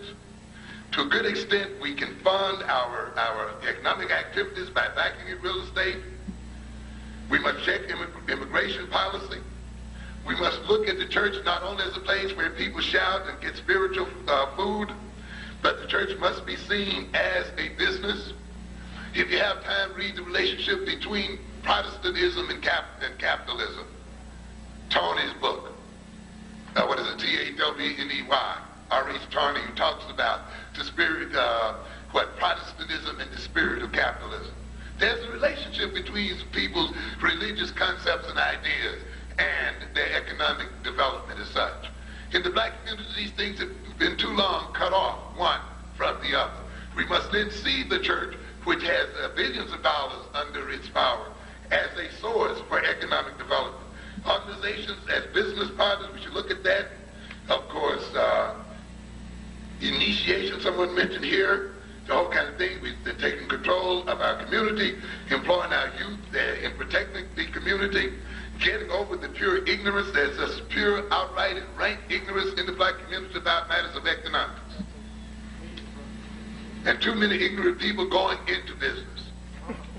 And too many vain people. That's right. You know, you can have an African ideology and still suffer from vanity and egoism and all the other things. We have a lot of people who are nationalists, but who still carry the flaws of egotism and vanity. I talk to brothers about investing, and the first thing, before they can tell me how much they're going to invest, they're asking me, can they be chairman of the board? You know? And I tell you, brother, I've learned one thing about why preachers deal with sisters. Because these brothers who thunder and carry on about black nationalism are the last one to invest in anything. They don't put the money up. They don't put the money where the mouth is. We got a lot of them out here who talk that nationalist stuff, who are so scared and cowardly, you wouldn't believe it. It's easy to thunder and talk and take no risk. That's right. And put your savings and put your other stuff on the line. And we have too many then who do a lot of eloquent talking, but you don't see them putting any of their wealth or any other resources, anything out on the line and demonstrate what they're talking about. And we have a lot of brothers who are doing that out here, ladies and gentlemen. That's right. But I tell you, when you get down to it, the sisters are the ones who come on in and give us the kind of support. And I'm saying to tell you that deliberately, brothers, because I know it from experience in my own struggles over there. men who sit around and have long conferences and talk and all that kind of stuff, and in the end you don't get anything, just waste weeks of your time. And then make promises and don't keep them and all the other kind of nonsense that goes on. And they talk about how they're Gandhiites and this kind of ites and all that. It's a mess. That's right. And how they get caught up in their nationalism until their vision is so restricted, until they can contribute little to business development. We must see the white man as the enemy. And by that I've often stated then that one of our problems is that we as African people have no enemies. That's a problem. It's a problem. When you don't have people as enemies, you don't have anyone to overcome. You don't have anyone to outsmart. You don't set a program for yourself, you see.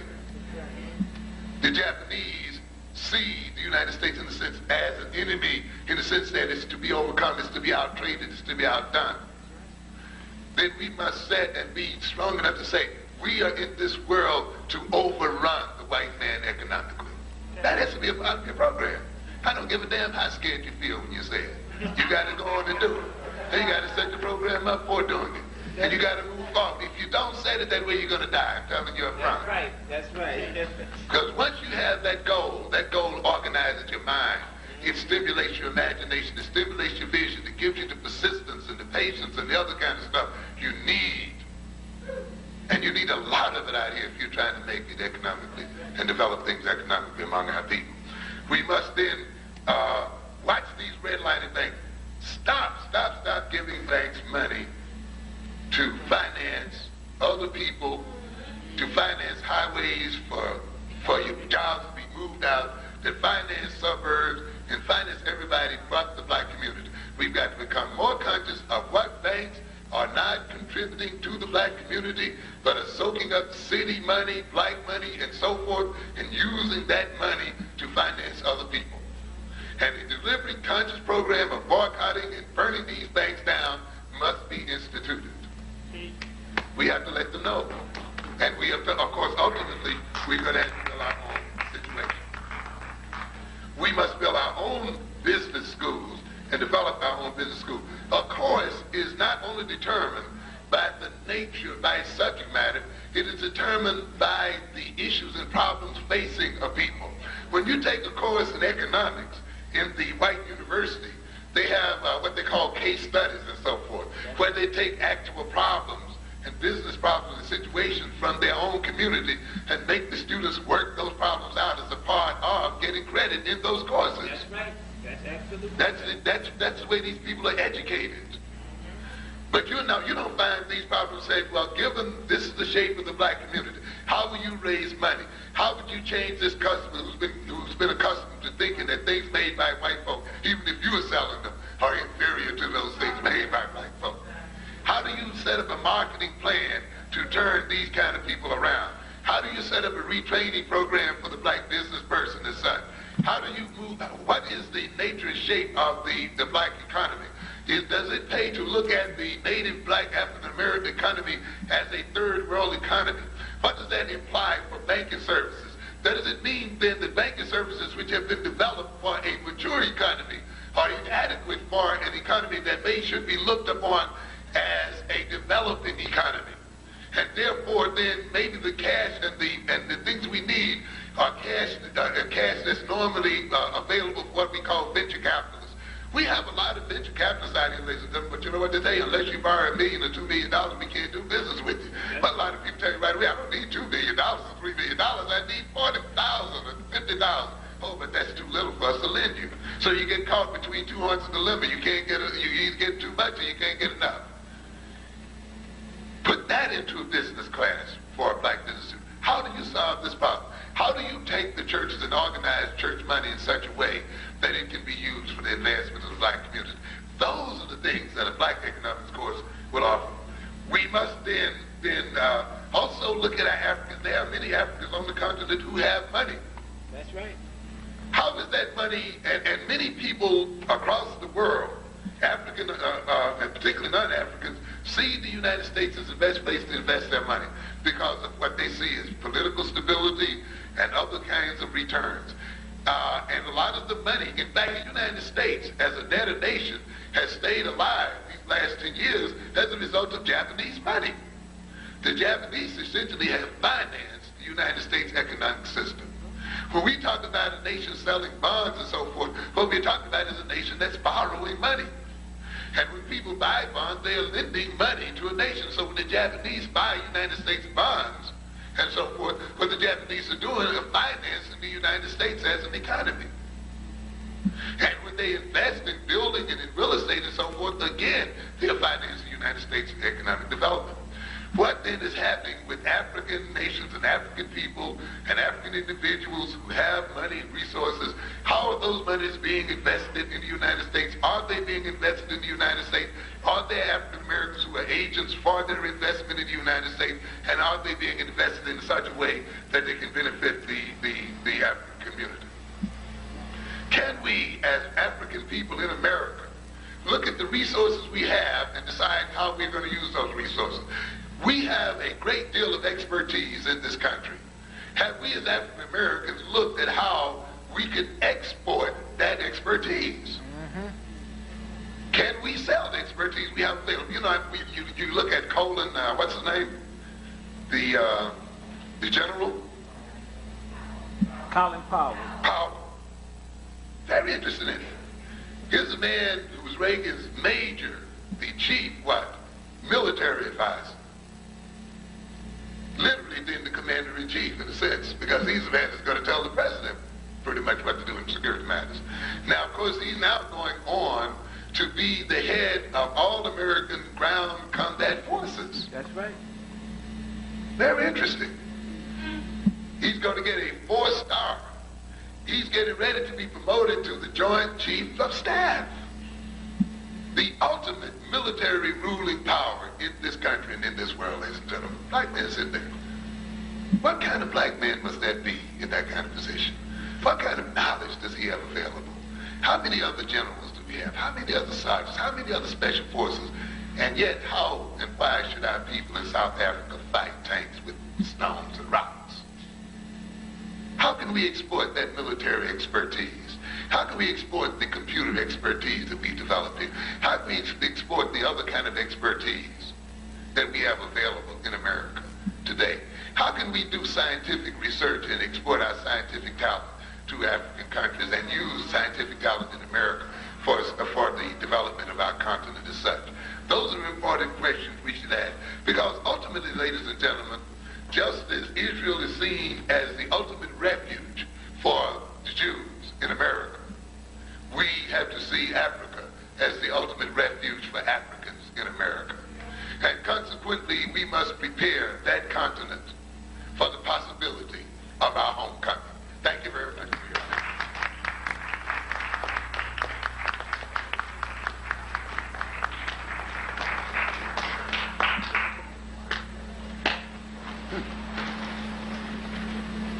We're going to take only a couple of questions, and they have to be brief because we want to take about a 5-minute break to allow everybody to go into the hallway and maybe get some heat.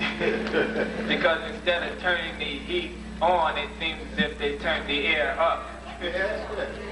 So, if anyone has a question, please step to the microphone, and please keep your question brief. And we're going to ask Dr. Wilson to keep his answer brief in order so that we might get out of here and get some heat, come back and enjoy the summation of the entire conference. Microphone. Microphone's here. Dr. Henrik Wilson, I applaud you and I appreciate the fantastic and enlightening lecture. I like to say, it seems like the base that you touch, nationalism, economic, social theory,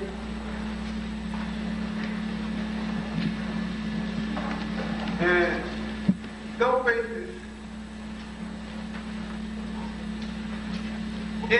in substance.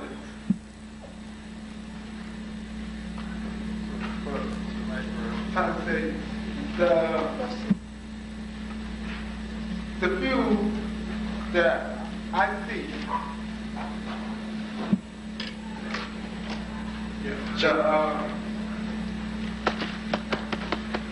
the ingredient that I see that is truly matched in our people is that when I look at some of the very enlightening things I hear from you and Dr. Clarke and a lot of black geniuses that's around and spread that knowledge, I see things that I see from W.E.B. Du Bois when he borrowed certain strategy of the Europeans were into, which was sociology, which is somewhat like a middle stage or advanced stage. We, as people, never got the first phase. I think what we need basically is psychiatry. And then from psychiatry, you can deal with sociology. Because everything you said is based off inadequate psychiatry that black people have. Yeah, and I mean, once you get that, I can get you together. I agree with you, terms, because ultimately, whatever we have comes from the mind of man.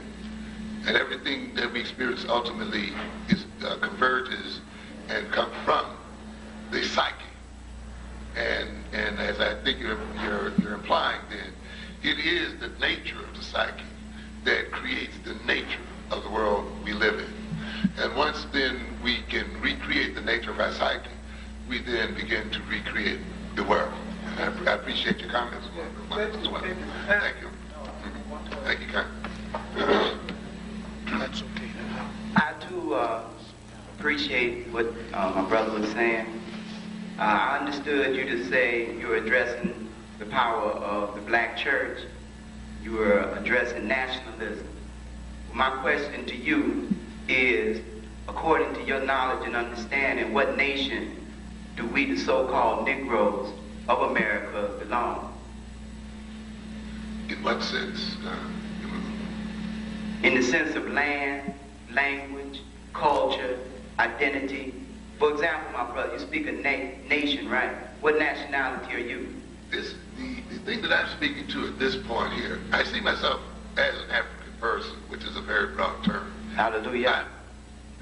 Yes, but what I'm basically speaking of, I'm not so much dealing with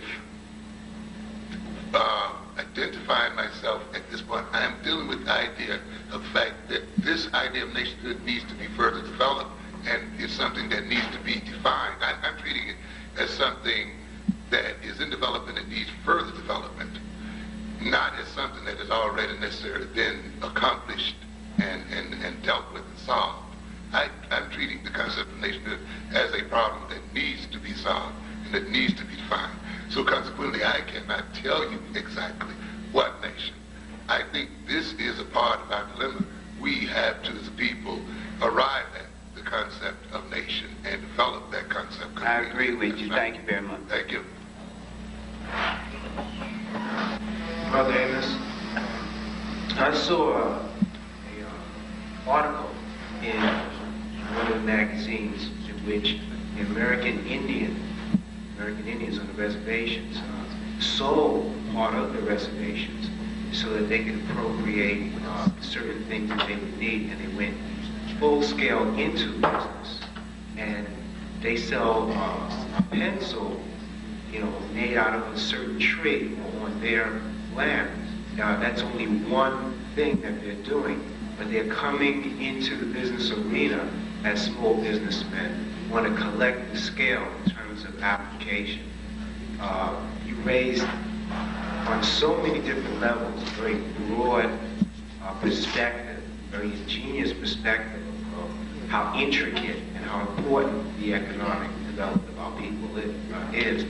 I feel that we need to then go on in developing that idea by creating groups to meet together, for us to meet together as people on a continual basis based on this idea, so that even if you don't have any money, come together and see how we can obtain money or what we can do to create that. resource so that we can develop business ideas and make this an application.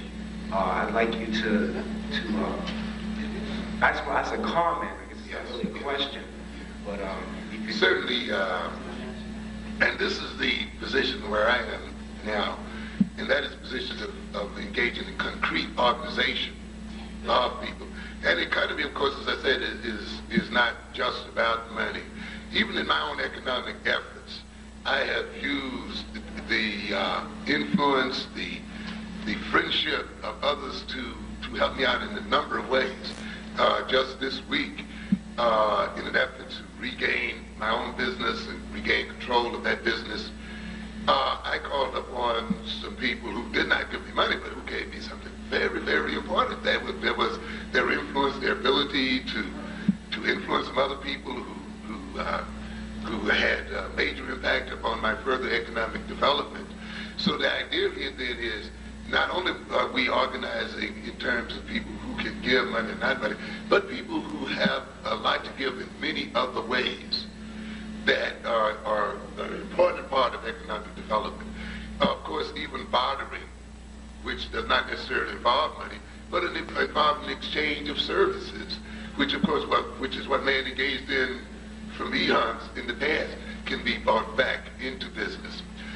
I think though, if you could really have a relatively small number of people who, if they are really dedicated and imaginative and ingenious, can have a major impact on the economic development of black people. I think it would be a mistake if we feel as if we've got to convert every black person or large masses of black people before we engage in economic development.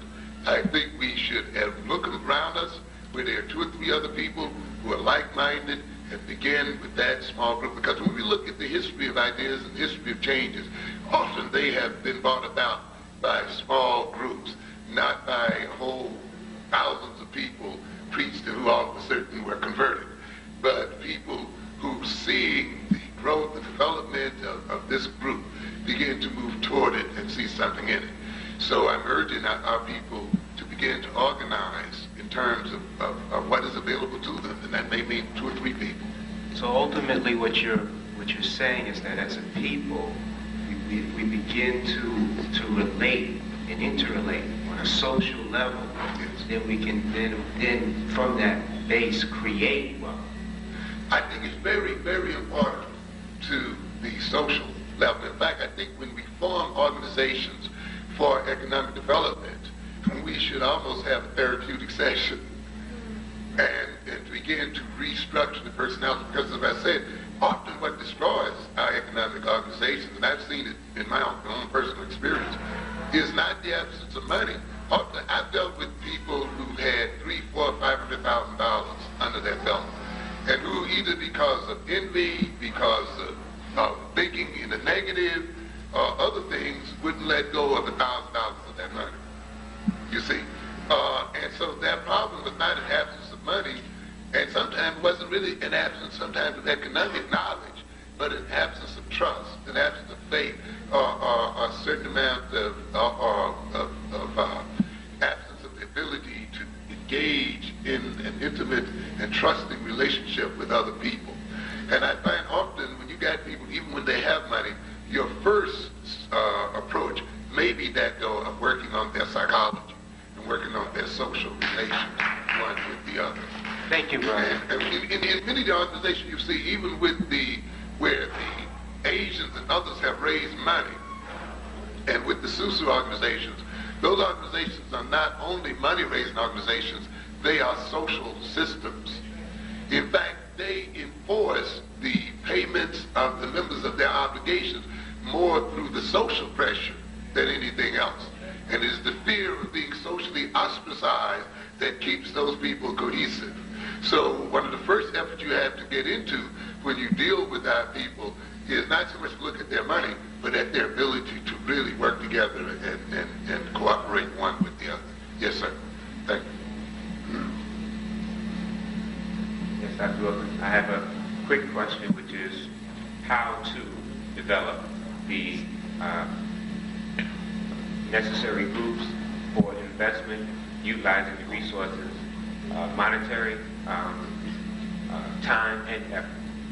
It's pretty hard to put forth the standard formula for that, you know, and one that can work across boards. The thing I found again in my own experience is that more than a catalog knowledge of how to is flexibility of mind, is of course a tremendous amount of persistence. I'm more talking about personality characteristics, you see. Openness of mind, imagination, daring, ingenuity, you see. And the thing that you trust are your capacities in these areas, you see. And the ability to analyze a situation, and as a result of that analysis, arrive at the appropriate method of accomplishing a goal, you see. Because I think one of the problems we have is often we take these cookbook approaches, and sometimes some of what I referred to earlier as standard business approaches, and we then attempt to impose those approaches upon our situations. Trust your ingenuity. Trust your capacity to arrive at the right answer. Look then for people you think that can be compatible in terms of forming a working relationship with them, and then look for people who have the kind of characteristics that I've talked about, and then you can sit down, study an economic situation, study a market situation, analyze that situation, and then arrive at a workable program, rather than necessarily walking in with, you know, a set of approaches already laid out as such. Contracts, though? Definitely contracts. Very, very important. And you bring up a point that I think is very important. Many of us, as African people, we want love so much, and we talk about African brotherhood so much, until we become very loose in our business relations one to the other. You know, and we think, and we see people, they belong to the first world like we do, and they belong to ASCAC and African Echoes and so forth. And we assume, you know, and they know the ideology. And we kind of make an assumption then that they're all right and it's going to be okay. And I tell you, nothing destroys friendships like business. Nothing leads to hate like partnerships, and I can tell you from experience. Okay? And a lot of it is based on the idea that, well, we're African brothers, we should love one another. We should trust one another. We should. But I tell you, you should have contracts. You should have, how you're going to relate to each other should be clearly spelled out, or else, I thought you meant, I thought you said, you know. And you'll get into that mess so rapid it'll make your head swim. I'll be right back. Huh? No, I want to talk about the television.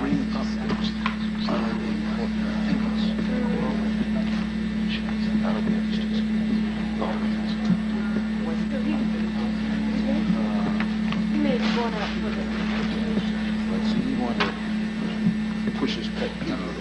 This is Everyone, please return to your seats. We're going to get started now.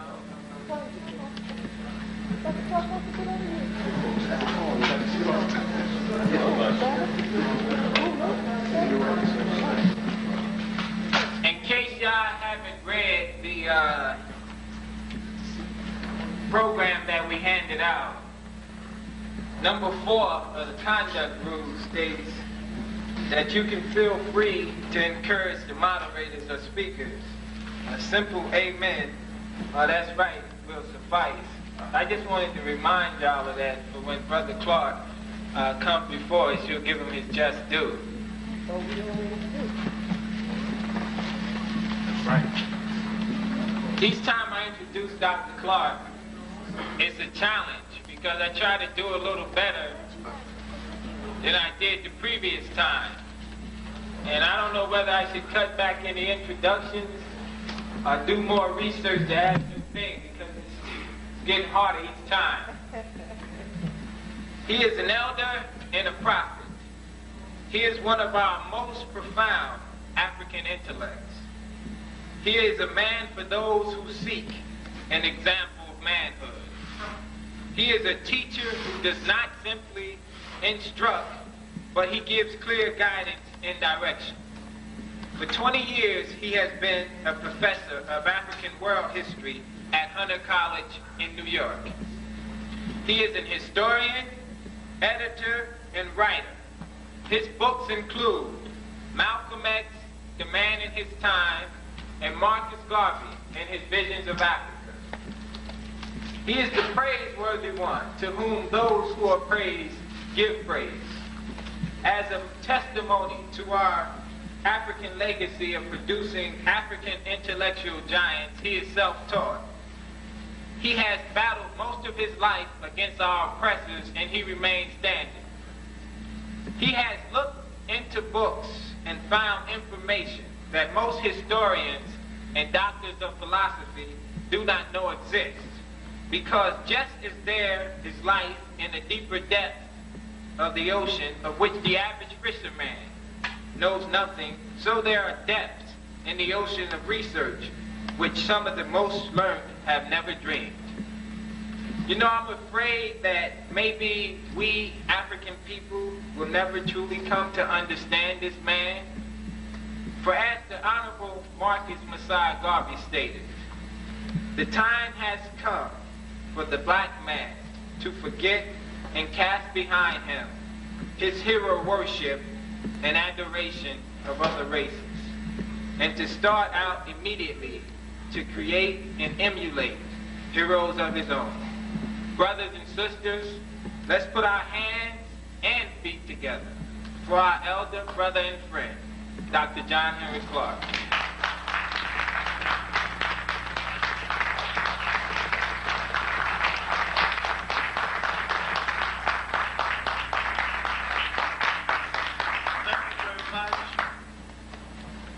I will try to sum up what I have to say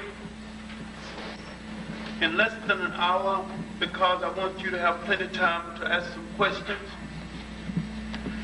I will look back in order to look forward. I believe that all history is a current event and that nothing is truly ancient because everything that ever happened continues to happen. And the first man that sneezed is still influencing the atmosphere and will for all time to come. And the first kid that threw a pebble in the ocean is still influencing the ocean and will for all times to come. So everything that has ever happened continues to happen. And I'm glad Amos Wilson spoke before me because he eliminated a whole lot of things I was going to explain. And he left me room to operate in another arena where I need a lot of time. He explained the nature of the trap, the economic trap. Now I can go back and historically explain how you got into the trap. Okay. How we as a people, and African people, the world's richest continent, the world's richest people, how we became so poor. Because we have been under siege for over 3,000 years, and we are still under siege. Because we have things other people want, think they can't do without, and don't want to pay for.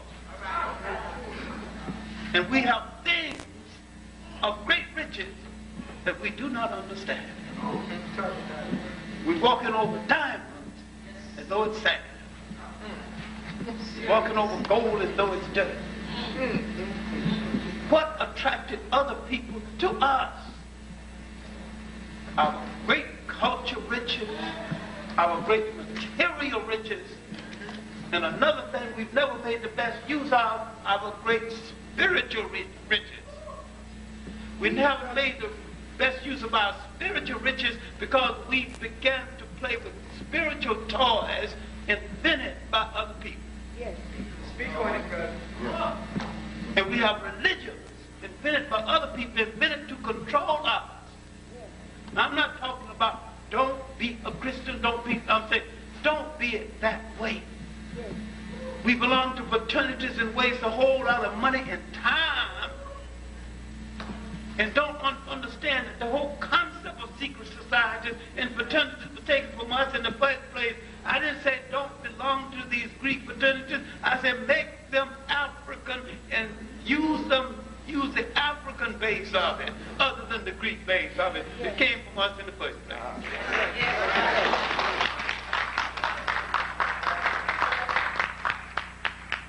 At the base of all of this is what? The loss of confidence. The loss of the feeling that you couldn't do it. The mind being imprisoned and thinking we can't do it. Now let's deal with a late 19th century, early 20th century. A Caribbean person came here from Jamaica. He had 3 initials in his name, but nobody ever knew his name. A.E. something Shaw.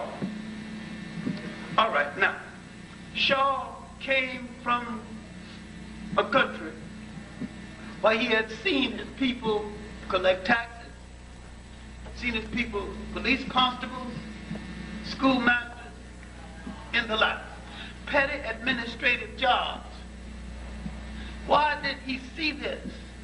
Because the English, who are pathologically lazy, didn't want to do the clerk job. So clerkship in the Caribbean islands became a thing of black domination. While in this country, clerkship became a way for upward mobility for the poor whites. So having seen your people in clerkship in large numbers, you begin to lose confidence in your ability to do what you haven't even tried. This whole thing is hinged on the loss of confidence and your eyes not seeing certain things that make you believe that you can do it. Now, Shaw took the examination. He passed. The paper said whoever gets the highest mark will get the job. Collector of internal revenue for the Hampshires, the richest part of Long Island. Now, when Shaw took the exam, he asked black Americans, why didn't you take the exam? The black American told him, look, man, even if we took the exam and made all kind of marks, they ain't gonna give us the job anyway, so why should we bother? All we're talking about is confidence. Caribbeans lie to each other and lie to us. We lie to them. We haven't come together because each one of us are reacting to a different form of oppression in a different way. He was a majority. It makes a difference. If you are a majority, even though you are a slave, you have a different psychosis than a person who is the minority. It's a different makeup. We argue over the relative merits of slave masters when none of them have any merit. You know, my slave master was better than your slave master. You know, slavery in the Caribbean was commodity. That's a damn lie. Slavery in the Caribbean started. Slavery in the New World started in the Caribbean. They used to take the slaves and break them in the Caribbean for the American market. It's like you're breaking a horse. Slavery was more brutal in the Caribbean, but they reached a point where the brutality had to be toned down so that it could survive. But they're the majority. And this Englishman they sent over to do the basic mechanical work became so lazy because he had access to all those women, all those lush and plush, and he was just saying yes to temptation till he just gave out a hint and just some of them just died. I mean, you know, you might as well drink all the water and try to drink all the water and see if you think you got to say yes to every temptation. There's too much out there. Well, now, they developed in the Caribbean a free man based on his skill. Now, Shaw came out of this concept of doing things. And when he passed that examination in New York, He kept hounding them. Your paper said the person who gets the highest mark gets the job. And eventually, this man bugged him until they gave him the job, and he was collecting internal revenue for half to all those rich people.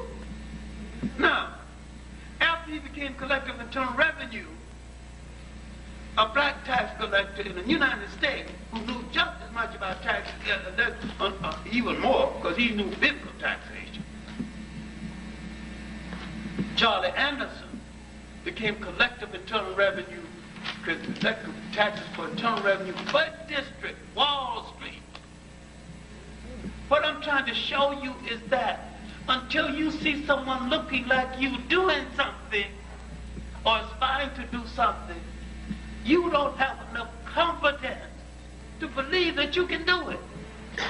The Charles set in motion the confidence that led to not only the early migration to Harlem, but the first Harlem political renaissance under a black bell captain, Ed Lee, and two black geniuses, Charlie Anderson and Ferdinand Q. Moore, who found the United Color Democracy, a black arm within the Democratic Party. Now, if you find a black arm within the Democratic Party today, someone's going to call you racist, and you're going to cringe and accept it. And all you're doing is looking out for yourself. The first thing that you do was to find a Jewish cell or arm within everything he gets into. And if it can't do anything for the Jew, he's getting out. He's not going to apologize for it. You can call it racist, instead of sky to another shade of blue. He's going to look after himself. I call this the essential selfishness of survival. At the bottom of our loss of confidence is that we played with other people's cultural toys and forgot the better made cultural items of our own making. Now, we began to lose image and confidence with the first invaders of Africa, the visitors. You got to study the visitors. First, the Hebrew invasion, but no black people on with the Bible. They won't deal with the Hebrew invasion. They won't deal with the invention of the Bible, a Jewish survival book, and a damn good one. They won't deal with the fact that most of us copied from Africa, and that the African original was better than their copy. They won't deal with any of that. They won't deal with the early stories of deluge or flood stories. All these stories were there 3,000 or 4,000 years before they got there. They copied it and made it their own. Adam and Eve's story was already there. All kind of flood stories already there. We don't read our best writers. We don't read John Jackson's pagan origins of the Christ myth. Everybody got their Christ story. Everybody got their creation story. They're surely entitled to it. This is everybody's creation story. It's everybody's homogeneous story. You go through Africa, Somalia said that we are the most homogeneous in all Africa. I said, good, thank you. Go among the Herreros, they said the same thing. I said, thank you again. I don't deny any, I don't tell anyone they tell a lie.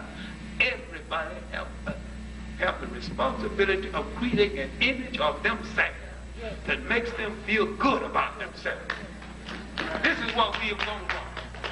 We've gone wrong in the whole thing of image about ourselves. When the Hebrews came into Africa hungry, we fed them, we clothed them, gave them spades, gave them our women, and they copied our skills and our folklore and made it their own. And when the first invaders came, they joined the invaders instead of the Africans who had befriended them and saved them from starvation. Yes. You ain't gonna deal with this. Because you think that you're dealing with the people of the book. He said, the people of the book. Book? What book? They gave you a book that was yours in the first place. Yes. The same as the people started searching for a holy grail that wasn't lost in the first place. When other people begin to change your image of yourself, they destroy your confidence in what you can do for yourself. When these foreigners, the Hittite, begin to attack the culture, begin to interfere with the gods, or imitate, or do their imitation, it was interfering with our confidence. And this went on because the Africans had created for over thousands of years confidence in themselves. What you forget that for most of the days we have been on this earth, we were an independent, self-governing people doing everything for ourselves that needed to be done, collecting all of the taxes, keeping the roads intact, moving the dynasties wherever we wanted to move. This went on for thousands of years, and we didn't even know that there was a European in the world. So when people bring all of this nonsense about European bringing intelligence, first place you got to know the chronology of history. When was the Odyssey and the Iliad produced? About 1200 BC. That's the first book to come out of Europe that showed any intelligence. And that's a piece of folklore by a mythical character called Homer. But then Africa had had thousands of years of civilization behind it before the Europeans showed the slightest intelligence by producing a book. Had long before the European wore a shoe or lived in a house with a window. After we don't go back and pull on this, but then when you got to deal with the age of Europe, the last people to come into the mainstream of what is called civilization. In ancient times, there was no Europe. Ethiopia is mentioned in the Bible 80 times. England is not mentioned once. Germany is not mentioned once. Scandinavia didn't exist. Now, what makes you think that these were the first people? Only two nations now called Europe mentioned in the Bible: Rome and Greece. Look at the geography. Where are they located? On the Mediterranean. When people make a case for Egypt not being a part of Africa, I can make a better case for Rome and Greece not being a part of Europe. Because there was no Europe. Now, the subject is facing the 21st century. And are we ready for the 21st century? Now, I can answer the question negatively and we can all go home, but it won't do any good. But if we're not ready, and we're not ready, why are we not ready? Because somewhere along the line we lost confidence. We lost the confidence in the rule of nation. We lost the confidence in nation management and nation development. When you lose this, everything else goes. And when a foreigner comes into your country and changes the color of your God, and you accept it, violate your women, and you accept it, you don't punish it, they got you in a trap.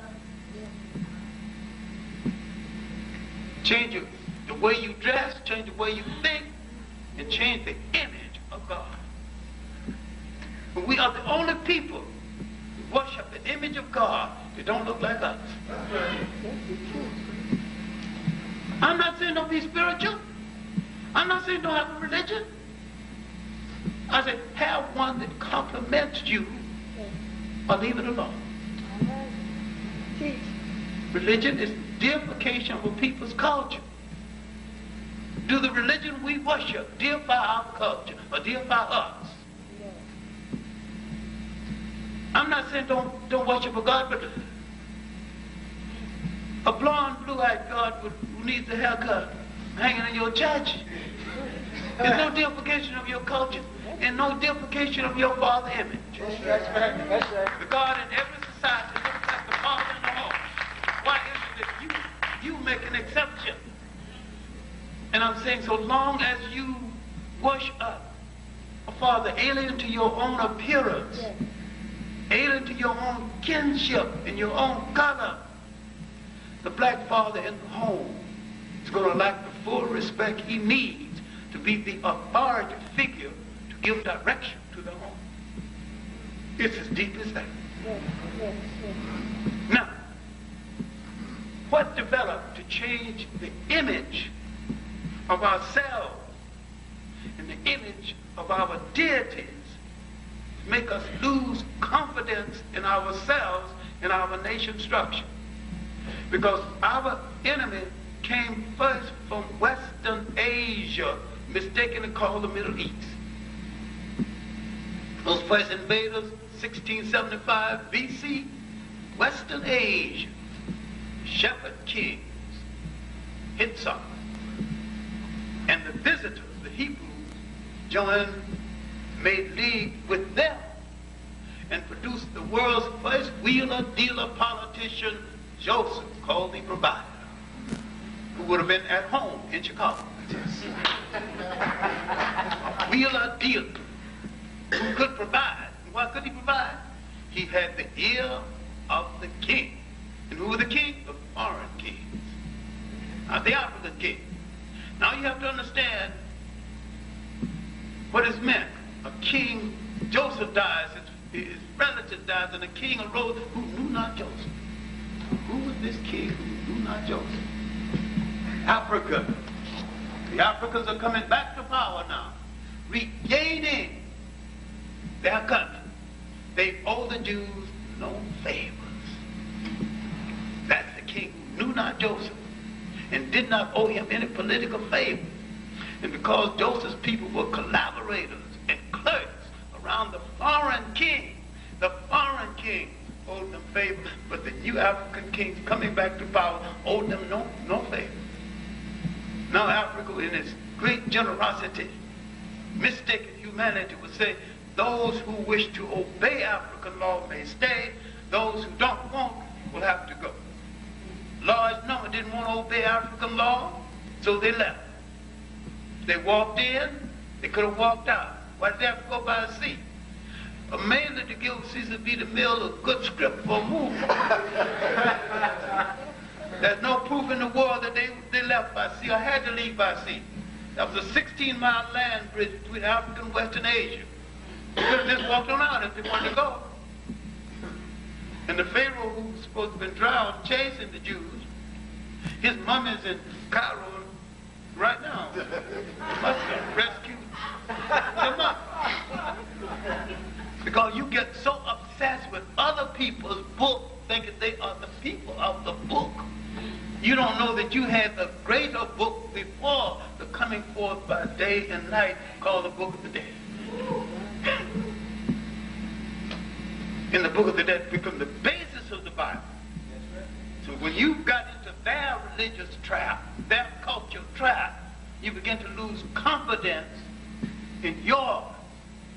So now, after the recovery and the building of religions, the African had already done certain things.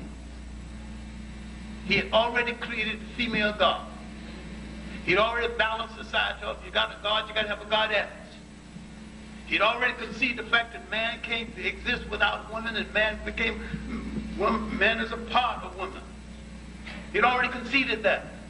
He was secure enough to let women ride at the head of their army and go as far as their mind will take them without feeling insecure.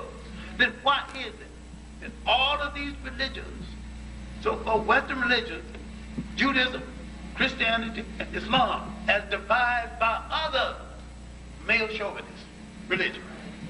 While when we divide, every element that went into the making of these religions came out of Africa in the first place, and none of them were male chauvinist religions in Africa.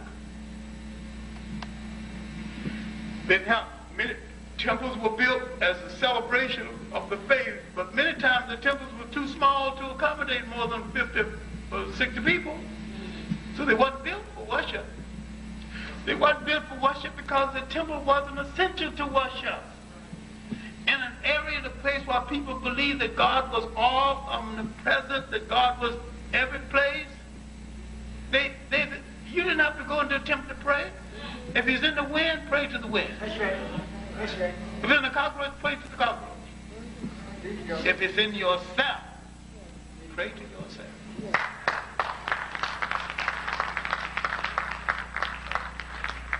That was why, this is why when people call me and I have to come out of the shower or the bath and hurried to answer the phone, and he said, "Where were you?" I said, "I was in my temple. I can turn my bathroom into a cathedral anytime I want to. Just close the door. Want to pray, want to meditate, want to argue, want to look at myself. All that, mine." Up until recently, no mortgage on the house. So now, we, after the recovery, we had 1,000 years of peace. We started building again. The foreigners came back. The Assyrians, 1666. Now the foreigners declaring a war on image, declaring a war on our culture, declaring a war on our custom, violating our women, creating a bastard element that has some problems about their loyalty.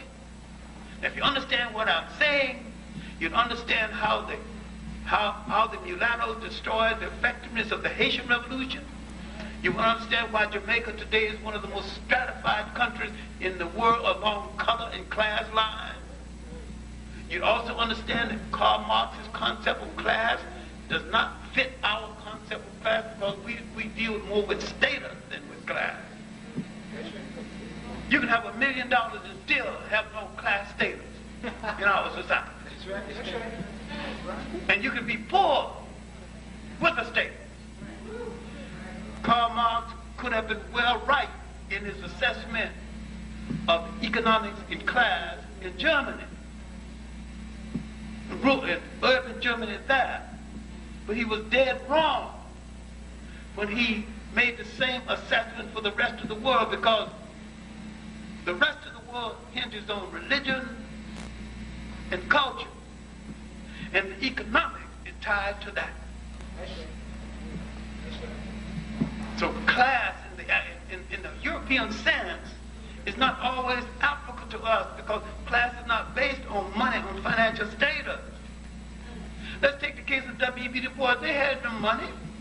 He came from a well thought of family, a well-entrenched family in New England.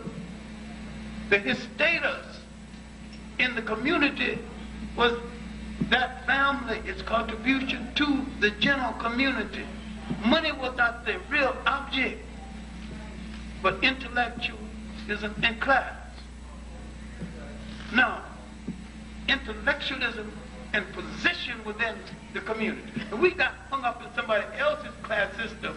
But let's go to now. After the 1,000 years of peace, the coming of the invaders again, first the Assyrians, then the brutal invasion from Iran, Cambyses invasion, 550. And they were so brutal till the Africans cried out to their gods, "If you can't send me a liberator, at least send me a conqueror that will have some money." Now, the young Macedonian with a gender problem, Alexander the Great, knocked at the door. He didn't have to knock very hard. The African had grown so sick of the image of foreigners, he's willing to accept a foreigner who promised to be merciful.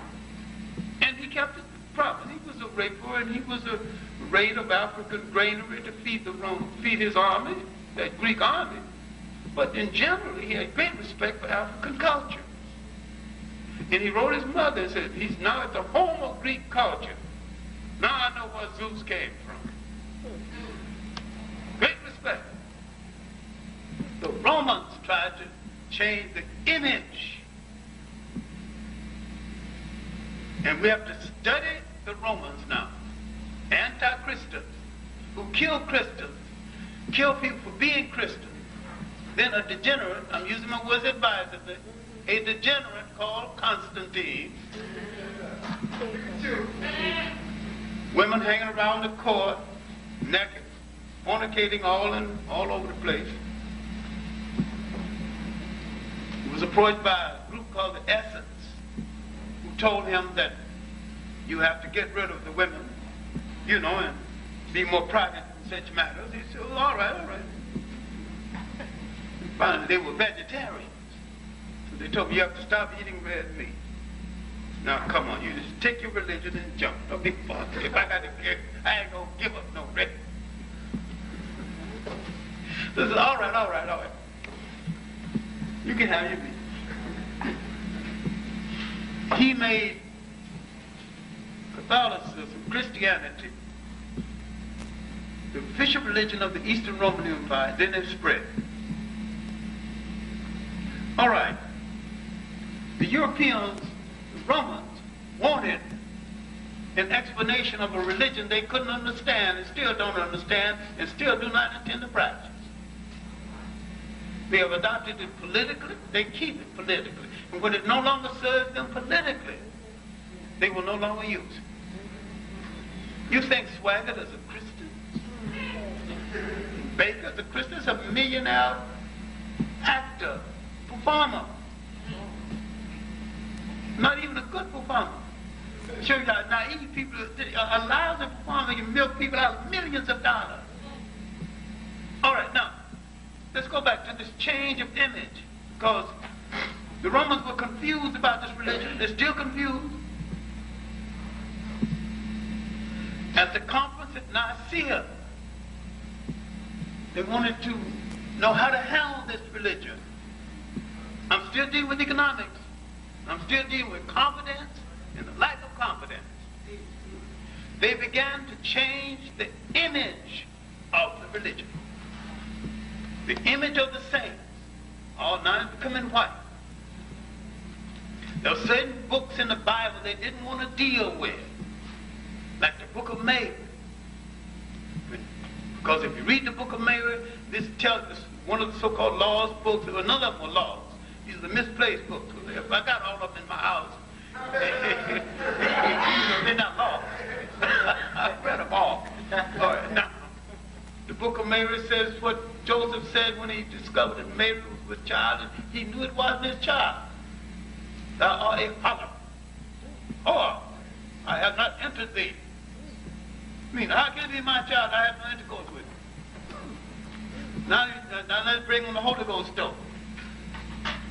Joseph didn't buy the Holy Ghost stone. You bought it. Joseph didn't buy it.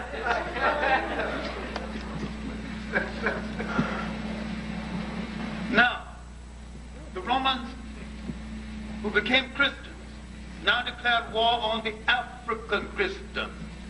Now, my main point is current. The European never invests energy, time, and resources in anything he can't control. He wanted to control this faith now. He changed the images from black to white. He changed the control of it. He's taken the books out of the Bible that he didn't want to deal with. He didn't want to deal with the Immaculate Conception and other people's concept of the Immaculate Conception. Even today, an African can see a woman with 9 children. She's a good reputation. She got all those 9 children from one man. The African would say that her mouth is sweet. She speaks the truth. Her skirt is clean. Only one man has lifted it. She is a virgin. Now, the African concept of the Immaculate Conception is pure of reputation. She obeyed the customary laws. She respected her community. She is a virgin. Her reputation is intact. But the European concept of a virgin gave you something that is impractical. They made a woman a virgin that history proves had already had children. You got hung up with that myth. You haven't asked the essential question. How can a woman who had a child previously be a virgin? Because you haven't dug that deep. Now, getting hung up with other people's images in the Roman mismanagement of the faith, because they never intended to obey it, fighting among themselves until in the 600s AD, a camel boy began to complain, talking to his other camel drivers. These complaints led to other complaints. And finally he asked for reform. He couldn't get reform. He asked for the making of a new religion, Islam. Islam came into being. You haven't dealt with the phoniness of Islam either, and you won't deal with it. Because anytime a brother joins something, it becomes pure and forever. Something you've had all the time. The fact that it was just born day before yesterday don't mean nothing. We out Pope the Pope and we out Muhammad. We are the pure believers. We are the suckers for everybody's image except our own. And this destroys our confidence in those things that look like us and act like us and think better to our interests. All right, this religion came into being. It came into Africa, and like all other foreigners, it began to change African images. It began to change African customs. It began to sell women by African, sell children by African women. And it began to propagate a concept that there was nothing of value before it got there. Some of us bought this into the millions. The African bought the ceremony. Two Africans were advisors to the prophet. This is where you get in trouble with the brothers. They don't want anybody to say that the prophet was taught. The prophet was an illiterate. Two educated Africans taught him. Zayd bin Harith and Bilal, the first Mazum, the first to announce the prayers. And when the faith was in trouble, they advised him to send his key followers to Ethiopia. And the prophet said, go to Ethiopia, go to that righteous land where no one is wrong. Ethiopia's reputation was that good. Remember, the Greeks called them the blameless people, favorites of the gods. That's right. And anytime they wanted to get somebody off their back, they say, I'm going to tell my friends Ethiopia, you better leave me alone. That reputation is Ethiopia. The word that was used for Africa long before the word Africa was used. Ethiopianism. Look at early ancient maps. What did they say? North Africa is called Ethiopia Superior, meaning at the top. Central, Ethiopia Central, Ethiopia South. Word Africa wasn't even used. Word Ethiopia was synonymous with all of Africa. And the prophet said on his deathbed, Islam will never forsake Ethiopia. Ethiopia is in distress. No people keep promises to us. One of the, and that promise was never kept. Ethiopia's had more problems with Islam than any country now. There's some political reasons for it, but that promise was never kept. Nobody keeps promises to us, and we do not call them into account for having not kept the promise. We make a new arrangement with them without even reminding them that you did not keep the previous promise. So the foreigners' encroachment on us and on our mind destroyed a lot of our confidence in the things that we create. We became players with foreign toys. We forgot the things that we made for ourselves. There was a partial recovery after the Africans had gone into Spain and conquered Spain for Islam. I'm using my words advisedly now. A lot of people won't deal with this. The original conqueror of Spain were Africans, not Arabs. The general was an African from what is now Senegal, the Senegambia. Jabral Tarak, Tarak bin Azad, the rock of Gibraltar is named after him, the hill of Tarak. And there's a book by Halib Agiba called Tarak bin Azad, and she said, describing his triumph into Barcelona, she said the army was as black as ink, the general was black as steel. Why did the general look black? He was a only one riding a white horse. The horse was better dressed than the kings of Europe. Silk and brocade. Women in celebration were throwing that garment at his feet. I'd like to see this in Technicolor. What I'm saying is that the image of the African as a manager of power still intact. For he was along with the Arabs, but with the African in military control. They would control the Mediterranean for 800 years. Europe began to awaken during the Crusades. It came out of the Middle Ages. It had lost longitude and latitude, lost the whole concept. If to put a ship at sea, they wouldn't know how to direct it.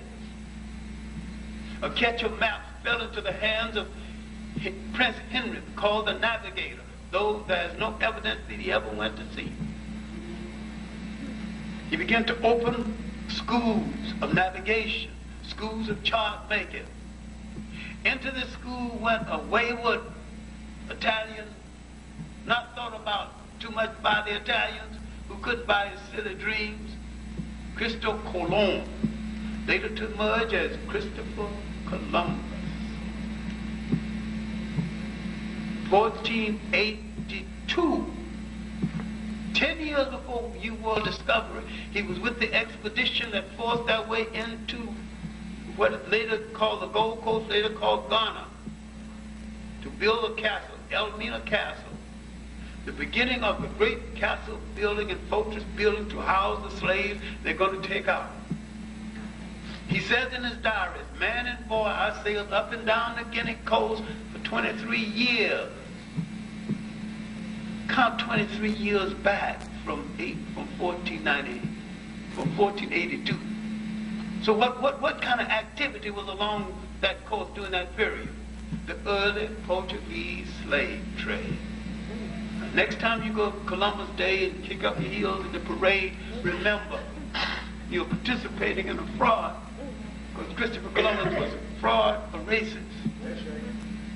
Is that when he had killed so many Indians in the West Indies, he advised Father de las Casas to petition Rome for the increase in the African slave trade. Now the African as a laborer is the new picture. Forgotten 3 great states built in West Africa that lasted over 1,000 years. Ghana, Mali, Songhai is a hackneyed, cliched way of approaching it. There's much more to it than that. But these great nations in inland Africa, one larger than the continental limits of the United States, once they began to decline, the European needed a rationale that still prevails. He needed to convince your mind that the world waited in darkness for him to bring the light. That except for him, you would have no light. When he came to West Africa, he too began to change the image of God, the image of culture, the image of enlightenment. And he made a lot of us feel that he did us a favor to enslave us. What we had lost is not only a nation, we had lost confidence in ourselves. And this loss of confidence caused millions of us to be brought to the New World, where we began to develop, along with the loss of confidence, a revolutionary fervor. We revolted longer and harder than any other people in world history. We revolted to keep them getting on the boat. We revolted on the boat. We revolted to keep them getting off the boat. And many of us in large countries like Brazil and even parts of the West Indies bypassed the auction block and went straight into the woods and stayed there and formed inter-nations there. And yet we would learn all of our history. We don't tell our children with rough-hewed tools without a single gun. We took on inter-nations and built nations. Palmaris lasted 110 years.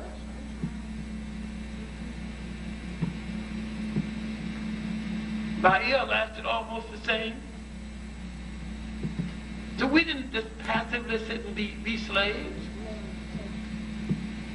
We haven't made the serious study of Brazil that we need to make. We haven't made the serious study of the Caribbean islands that we need to make, mainly because Caribbeans are telling a whole lot of nonsense about slavery being mild. They're using the wrong image. There used to be a corporation between both one and the other. But what we lost, I'm going to sum this up so you can throw some questions at me. The harder the better. I'm a veteran of conflict anyway. All right. Now, what we lost was the idea that we once ruled a nation. And if you rule a nation, you got to understand, you got to rule all parts of it.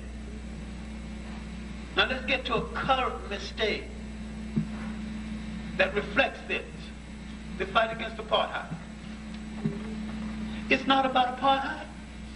Apartheid ain't no big deal. They can destroy apartheid tomorrow and they'd still be in control. They still have the power. Because, first place, all the mines in South Africa were so sunk at what previously had been African mines. And now they got deep equipment, they can dig deeper. Now, if you're going to fight against apartheid, first place, that should be your fight. If you're going to take over South Africa, you have to make an inventory of what is needed. If you're going to shout nation time, you have to make an inventory of what goes into the making of a nation. You're going to fight against apartheid. It's a diamond producing country. How many diamond cutters do you have? How many diamond marketers do you have? How many master plumbers do you have? How many is needed? How many you have? How many you got to get? And all the time we've been fighting against apartheid, which is a phony issue. We could have trained enough cadre to take over South Africa overnight. And if the Russians or the left was for us, they could have smuggled 200,000 silencers into South Africa. We'd have first begun by killing the police force. We'd have knocked them off overnight. What you forget is that oppression depresses you to the point where you lack the ability or lack the nerve to touch another person. Too much of our blood is on the hands of other people. We will never be psychologically free. We will be imprisoned inside of ourselves until somebody else's blood is on our hands. Yeah, that's right. That's right. You talk left, right, politics, you talk anything you want to. But this is a fact of life. Nobody frees themselves until they get up enough nerve to draw the blood of their oppressor. Right. Until you do that, forget it. Forget it. Make a deal. Now, if we want to make a deal with the United States, all we have to agree is that we agree to be second best. We'll never apply for the best job. We'll never apply for the top position. We will be the best, second best in the world. They would dress us up, arm us, and we'd go through our subduing people all over the world. And they would feed us well and clothe us well. They send ships to bring us airplanes. So long as we're America's flunkies. And they will use us to subdue African people too. And there are some of us who will go. We have to understand what we have to gain in the world is the concept of nation structure, nation management, concept of self-reliance. We have to go back and look at this argument between Du Bois and Washington. It wasn't even an argument at all, but a difference of opinion. It was never a problem of Du Bois or Booker T. Washington. W.E.B. Du Bois and Booker T. Washington. They were both right. Du Bois was right politically. Booker T. Washington was right educationally. Only Du Bois was premature. He wanted you to go into politics before you learn how to manage your own community. Washington was putting first things first. Survival. learn how to make your bread, make your shoes. You live in a brick house, you should own a brick yard, know how to manage it. You should know how the basic business of your community should be managed by you. The one economic status that you needed, had to have, was your community. We could employ 1/3 of our people furnishing goods and services to each other. And we forget this point. Because we aspired to certain little white-collar petty clerk jobs, wasn't paying that much anyway, but it made us feel good we didn't dig ditches. So what's wrong with digging a ditch? It pays decently these days. Booker T. Washington was trying to get across to you that the man who lays a tile in a bathroom correctly makes more than a college professor. But he didn't say everybody lay tiles, everybody be college professor. Because somebody got to lay those tiles. And he's going to get a decent salary for doing it. So why shirk away from it? Something go wrong with the plumbing, somebody got to fix it. Have you had any plumber lately? It's almost like having an audience with the king. Will you please come and fix my apartment? And having fixed it, will you please be merciful with your bill? There's something they rarely ever do. What Booker T. Washington was trying to do is to train us for nationhood. Self-reliance for nationhood. This is what Garvey was about. Now, everything Garvey advocated except one item was already here. We was already going back. Bishop Turner's Back to Africa program was much better than Garvey's Back to Africa program. Chief Sam's Back to Africa program with the ship was just as good as Marcus Garvey's, if not better. Then what did Marcus Garvey bring that wasn't here before?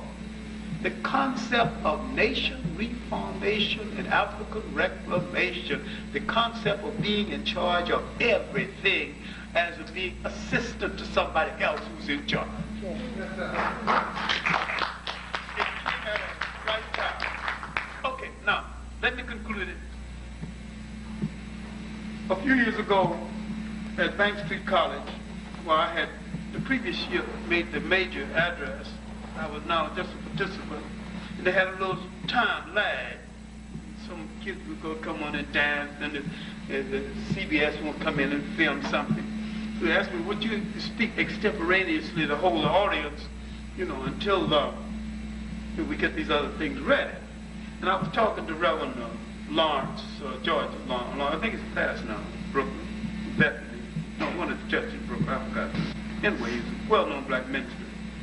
And I was talking about what Martin Luther King did not learn about Mahatma Gandhi. And I said, Martin Luther King was never a Gandhiite and would not dare to be. Martin Luther King was a Christian theologian, a man of high principles, a man who had too much morality to even be like Gandhi. Gandhi was an East Indian nationalist, and his mission was to free India by any means necessary. If he had to lie, he would lie. He would do whatever he had to do. But he changed the economics of India. When he came home, the movie got it wrong, but when he came home, he was dressed in tweeds in the hot summertime. And when his Indian friends began to tell him, why did you buy the tweeds bought from England? And all these British graduates importing tweeds from Africa and wearing them all summer. They begin to laugh at it. How can our economy thrive if you wearing tweeds imported from England, supporting the British worker? And all the fabrics in India imported from England. So he sent his people back to basics, back to the spinning wheel. He took off all these Western clothes. I never wear anything I don't make myself. It's not made by my people. When the British charged too much for salt, he told them salt was as free as sand. He led them to this famous salt march to the sea. King would never have done this. And all his fasts were fakes. He said, I'm not going to have any solid food, a little goat's milk. If you know goats and know goat's milk, you know you can sip goat's milk, some of the most nutritious milk out there, and you can sip goat's milk and live indefinitely. You ain't never gonna die. So Gandhi was an actor, good politician, a liar. He no partisan for any of this.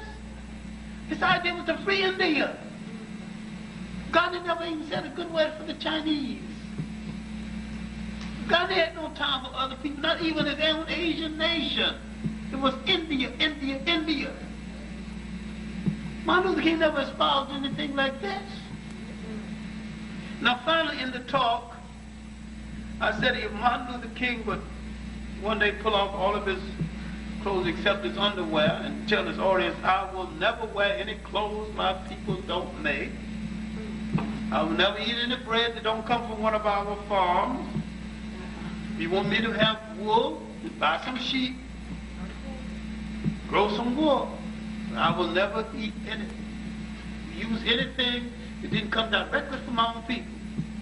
And at this point, when I made this point, the two women came to the podium and walked me down. I said, enough of that, no criticism. I said that if we said that our beloved ones will not be buried in a coffin we don't make, we'd have to open 10 coffin factories at once. And we would take the coffin industry away from the mafia. Yes. All right. Now I'm talking about something that's easy to make. If you look at a coffin, where they put all that silly decoration on it, the coffin not even made of good wood, even second-rate wood. And a second-rate carpenter can make one. So now, you're not talking no genius. You ain't got to go to university now. Don't need no degree. Up in the recently in the West Indies, that time they used to carpenter, the local carpenter made the coffins. And in Africa, the local carpenter made by the local carpenter. So you go to the carpenter, you get a coffin. You measure the person, he knows what size coffin to make. He makes it. He got no coffin factory. When the ladies led me down, he said that this is a memorial in honor of Martin Luther King. It was at Bank Street. And we don't want that kind of criticism. I said, I want criticism, but Martin Luther King could have set in motion a whole industry. Now, if a minister say, I won't wear nothing people make, you know how we want our minister to look good. We done went to that sewing machine and made him so many nice suits. He won't have time to make it. All of this is contingent on the fact that we need confidence in ourselves, confidence in our institutions, in our ability. We need to regain what we have lost. We need to study history because we have to understand what we have done in order to understand what we are doing and what we still have to do. We have to understand what we have been, what we are, and what we still have to go, and what we still have to be. My concluding remark is that we can change the world if at first we change ourselves. Thank you.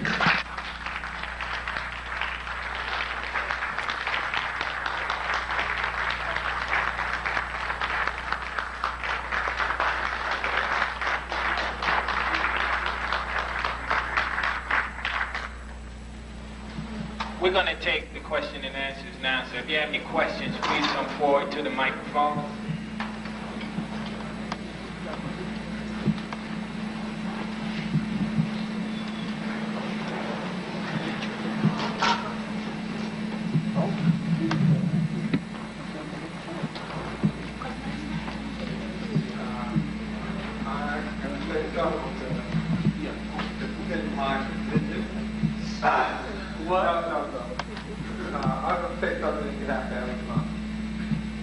Go ahead. One thing, here's a rumor going around there, and Arabs help perpetuate that. I see that rumor going on a lot. In the Holy Quran, it says that Prophet Muhammad is the last prophet. But they spread the rumor that he was the first Muslim. In the very book that they got through him, says he was not the first one. It says that the first man, human being, was the first Muslim. Right. That's what the book they got said. But they go on, they say Prophet Muhammad was the first Muslim. They perpetuate that. They know better.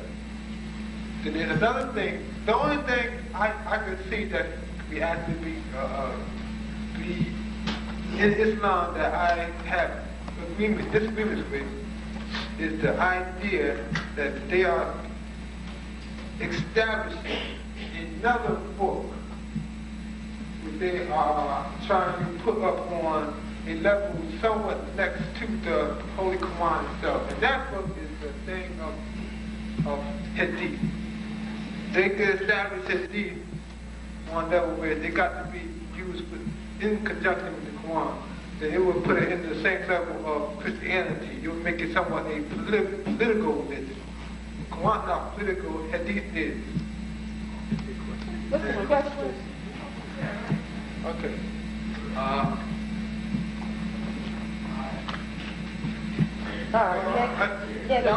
That's okay. I can understand it. Some of the brothers who said that God made the first Muslim, his name was Adam, I find that utterly ridiculous. Because how can you make Muslims before there was the religion? The religion was extracted from several religions. It came into being so fast it didn't even have time to create any original saints. It was part of it came from Zoroastrianism, Judaism, and Christianity. Many of their saints are the same. Many of their deities are basically the same. And I think Dr. Ben's work, The African Origins of Major Western Religions, is very good on Islam. I know that a whole lot of the brothers can't stand Dr. Ben's interpretation, but it is a good scholarly interpretation. John Jackson has written a book called Christianity Before Christ. It also has an interpretation of the origins of Islam. He also written another book earlier, been reissued, called Pagan Origins of the Christ Myth, which dealing with the appearance of the Christ story in many other cultures. Also, good. But everything we get into has to be pure, and it has to be the first, it has to be all comprehensive. And the brothers quite forget the damage Islam has done in Africa. Yes, yes. It was Muslims from the north that destroyed the great nations in inner Africa. It destroyed the nation of Sangay. Yes. The Muslims in the Sudan right now are destroying the black non-Muslim population right now. And not a single Muslim scholar or otherwise would say anything about it. We have scholars who are Muslim, but we have no Muslim scholars. I think I'll respond to that. I know like Sangay, Mali, the ancient African empire, they were Muslim. And I know Islam means the way of God. They were not Muslim. No? In the truth says the royal family was Muslim, so they were listed as Muslim. As for Ghana, Ghana was destroyed by the Muslims, destroyed by a Muslim house coming from what is now Mauritania, then called the Empire of the Susu, led by a prince of that house called Abu Bakr. He destroyed that country in 1076, ruled it for 10 years. Then he had to pull his army out of Ghana, ancient Ghana, to help his co-religionists in Spain. Then under the military rule of the Almoravids, before the challenge came from the Almohades. And in the process of this move, he died. Ghana gained her independence, but none of her ancient glory. Ghana must be listed as a state whose structure was destroyed by Islam, and not a state that was Muslim. I heard a Muslim scholar that I have a great deal of respect for said that Ghana, Mali, and Sangay was all Islamic states, and that is not true. They were nominally Muslim, but they were never 100% Muslim. Islam never spread to the total population of any of these countries. Thank you very much, sir. Dr. Clarke, I'd like to say that I thoroughly enjoyed your presentation. It's a very simple question. I'd like just to know where I can. You talked about the camel boy asking for reform. I'd like to know where you got your source from. saw some major works written on it, but a great deal of it came from, there's a collection of books called The Story of Nations, and nations and religions of the world. And I've also read English translation of works written in Arab, written by Arabs, translated into English. The best basic books on Islam comes out of all places, Pakistan. And they have created a greater Islamic literature than Arabia itself. Now, the story of the Prophet Muhammad is in at least 100 books. And it's basically the same. They were to tell you that allow, because from my understanding, a lot of people would say he was given this knowledge from God, and no one ever taught it to him. And from all the books that well, that's the way you never say that a deity was taught. Now, you have to understand the creation of gods. All deities are inspired by God, in spite of the fact that no outstanding deity, except Buddha, who came from the middle class, were formally educated. And there's no proof that Christ could read. There's no proof that Prophet Muhammad could read. It was inspired by God. I mean, what God? So you're saying? I don't. I tell you another thing. No deity has a grave.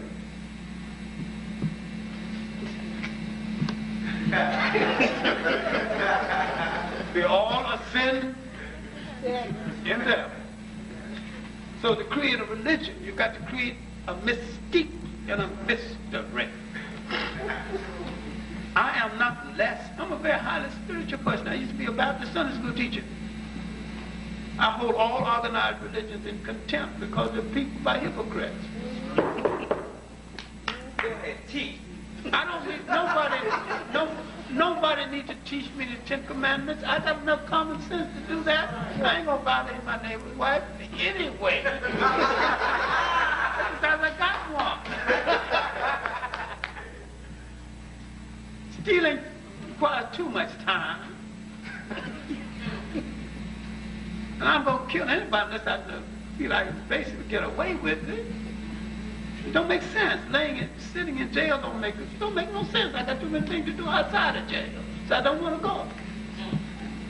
But I got enough common sense to conduct myself in such a way that I don't need no minister to preach no 10 Commandments to me. Besides, they were taken from Africa in the first place. Thank you. Dr. Clarke, once again, thank you for the enlightenment. You, I know, can talk very eloquently about going into the 21st century. And we are on the fringe of going into the 21st century.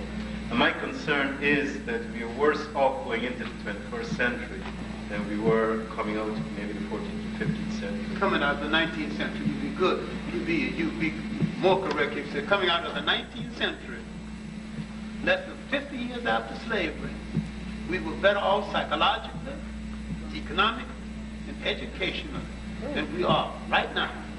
That is true of the West Indies, that's true of Africa, that's true of the United States, that's true of South America, that's true of the black position throughout the world. We were much better off. We are so psychologically confused right now. Even if an economic apparatus was in our hands, the competence to manage it is ours. We came into the 20th century boldly believing in ourselves. The Africans believed in themselves because for 100 years they had kicked those Englishmen behind. All kind of wars, and they had run them. They didn't go to England under the chandeliers and the cocktails and get all confused with the smiling British woman. They didn't get all confused about that. They picked up their spears and their shields and went to the field and kicked back. Right. Well, you've partly answered the question. My concern was what suggestions, or would you reflect on where you see Africa, what's happening in Africa for the 21st century, based on its present condition? First place, we have to realize that Africans did not come to power after independence. They were Europeans in black face. There is not a single government in Africa modeled after the African concept of consultation with the people. Modeled after the African concept of morality and court. The African concept of evidence. And the whole concept of the council of elders that we imitate here without understanding. That an old man literally became a judge by the fact he lived long enough to understand. And he didn't have to go to law school. He lived 50 years in the village. He knows the laws of the village. He knows the people of the village. You have a court, he's the judge. Because he lived long enough to be. Now we got some farmer people. I've had 2 encounters with the civil court. And I would rather be tried among the worst savages on earth. Thank you. Because justice has nothing to do with law. Justice has nothing to do with whether you violate or custom. And I mean, as we go into the 21st century, if we don't gain confidence in ourselves, the ability to manage our own community, the ability to choose a good curriculum for our children to study by, if we don't do those essential things, we might as well just make a deal or go out of business as a people. Because otherwise, no people are going to survive until they first protect themselves, which is not only a right, it is a responsibility. We have to start with our community. If you're going to learn how to run a nation, you just start how to run a candy store. If you're going to make a locomotive, first see if you can make a safety pin. Work from that. Remember now, all you need to make 10 locomotives is 1 locomotive. Take 1 locomotive, break it down. Say, Johnny, you make the wheel. Matt, you make the motor. You make the stove pipe, engine pipe. You make the other mechanism. You assign all those different parts to different people and put it all back together again, and you got a train. You need 1 example.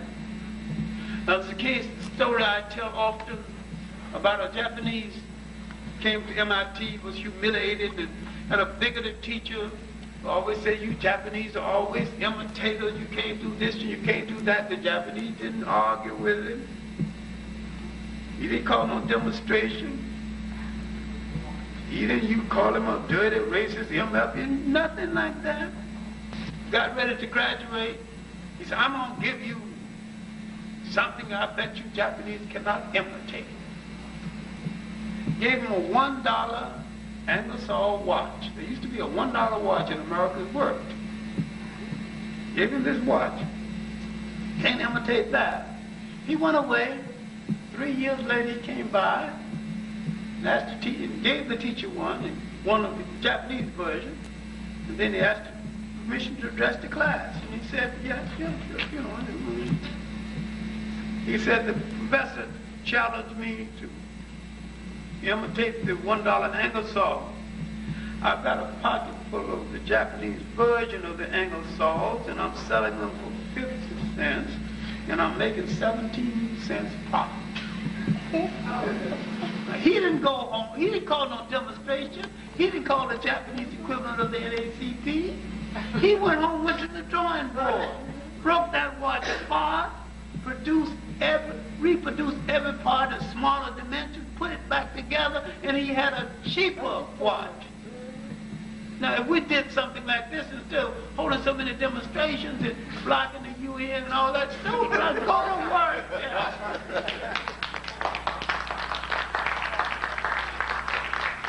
Pick up a textbook and learn.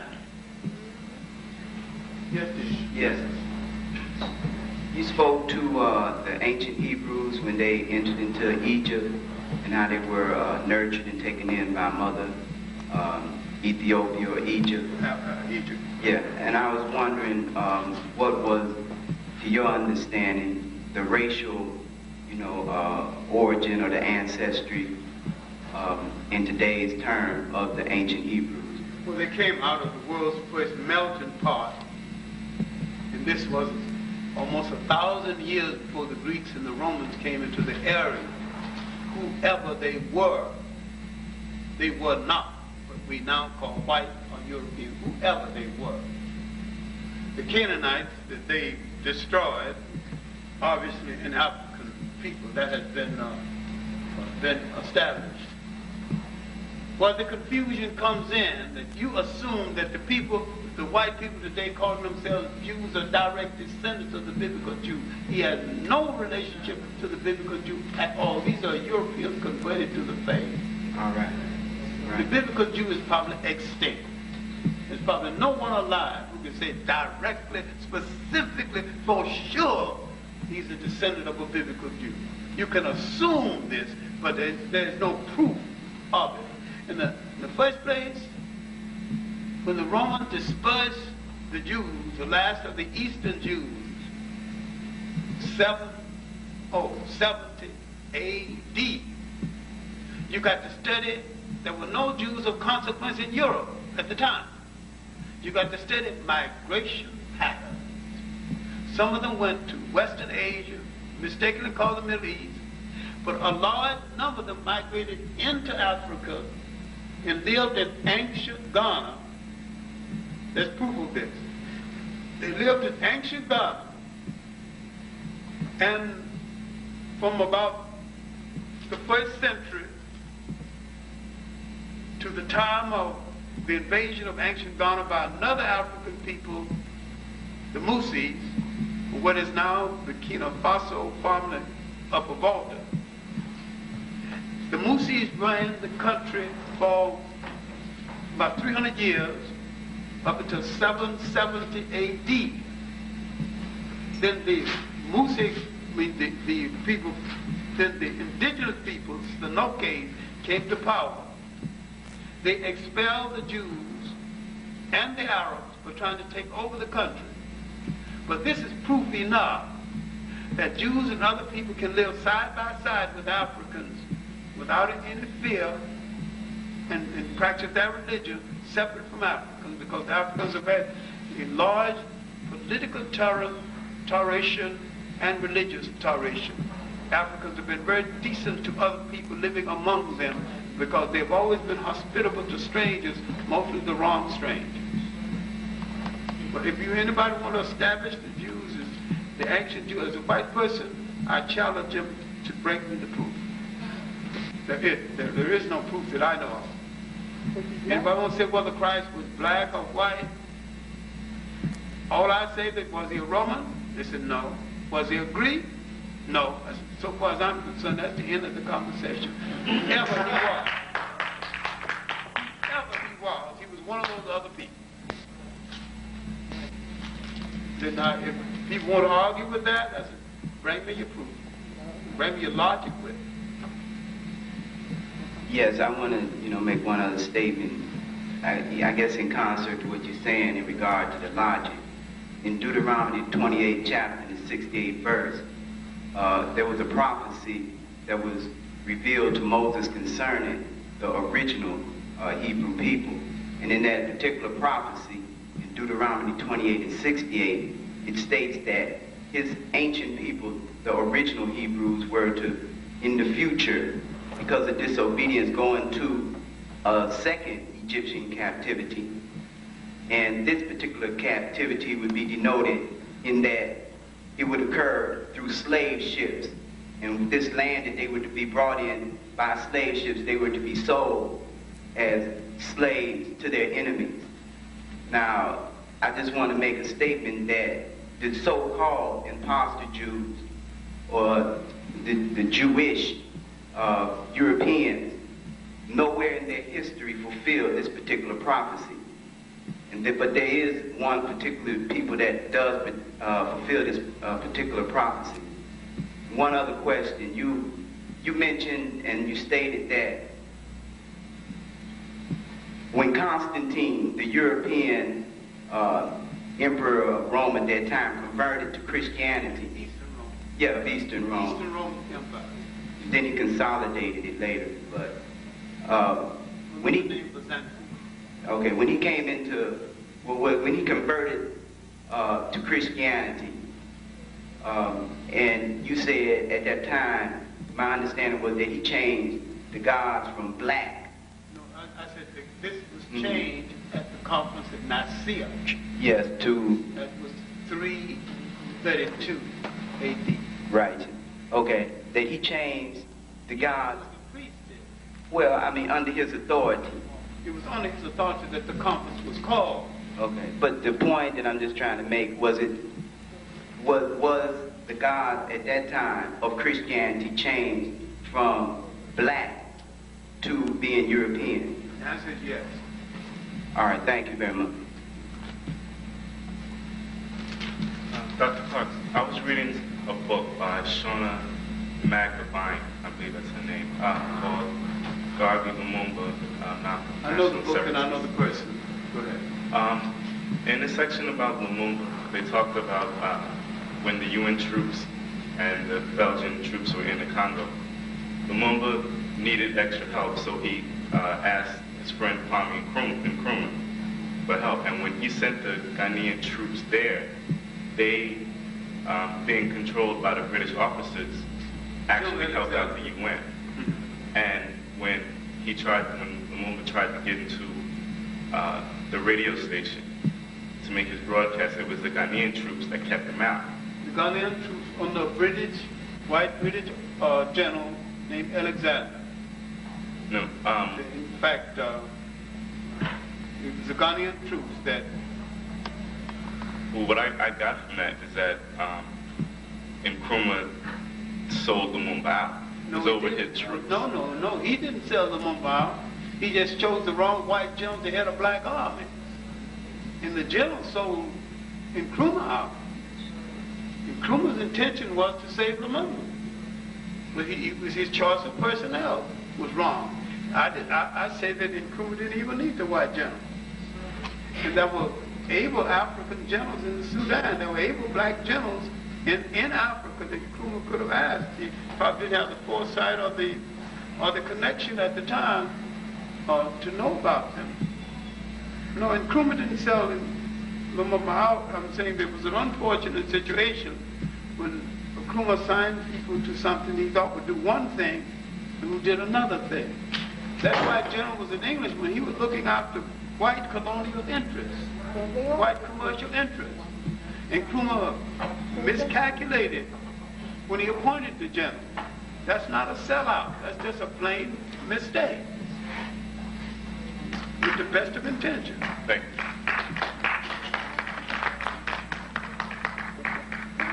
Dr. Clarke, my question has to do with one of the loyalty system and the other of resolving some of the contradictions that exist in African nationalism and pan-Africanism. To be specific, some of the contradictions that Amos Wilson raised earlier, and a few that I have listed here on paper.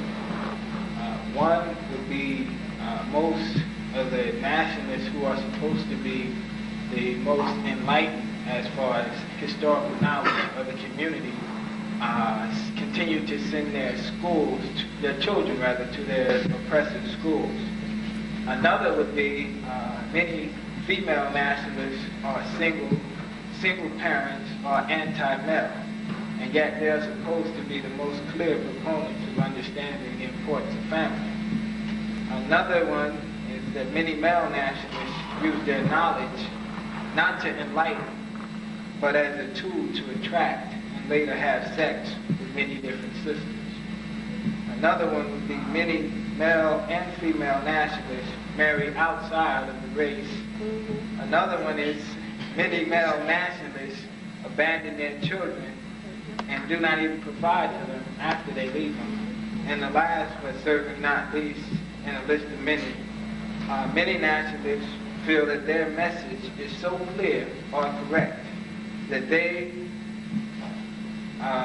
correct that the majority of the people will not comprehend it.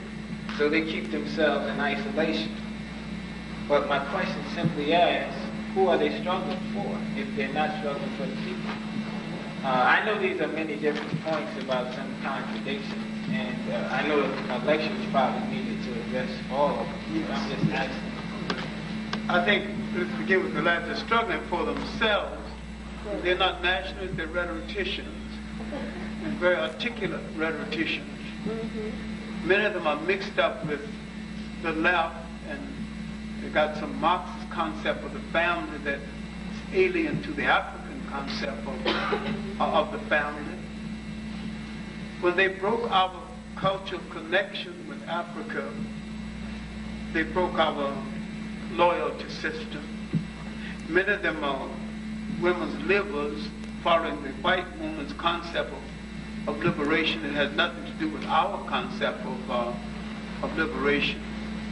This is partly why I couldn't buy Lola Fulani, because she was mixed up with a bunch of white nuts, you know, that didn't mean us any good. And so I couldn't see us devoting any time to this. The black woman national will have to understand something. The black man nationalist is going to have to understand too, that there's no place to go except to each other. And that no matter what you hear from white people, no white people have devised a society that will make you permanently comfortable outside of a relationship with your own people. And whatever you think about your own people, ultimately you have to make peace with them or survive. Because the white man has designed nothing for the black woman on a permanent basis except to be a cleaning woman and a concubine. He has no permanent position for you. You're going to have to, you got to make peace with the black man, or do without, or go another route, which is not advisable. We have to understand something else, is that the slave ships brought no white beaters, no female impregnators, no men slapping women and calling them bitches. The slave ship didn't bring any of them here. They were not that. There was no man deserting women in Africa. There was no man leaving teenagers in Africa. Now, let's look at the circumstances in the society that made the black man what he is, made him become what he is. And let's deal with that society. I don't mean forgive him. A black man that deserts a black woman is wrong. A black man that slaps any woman is deficient in language and got something wrong with his courage.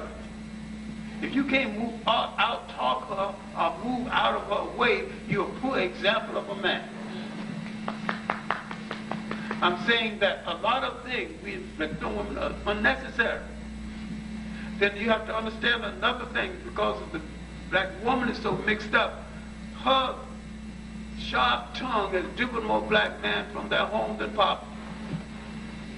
Sometimes she's without mercy in talking about him.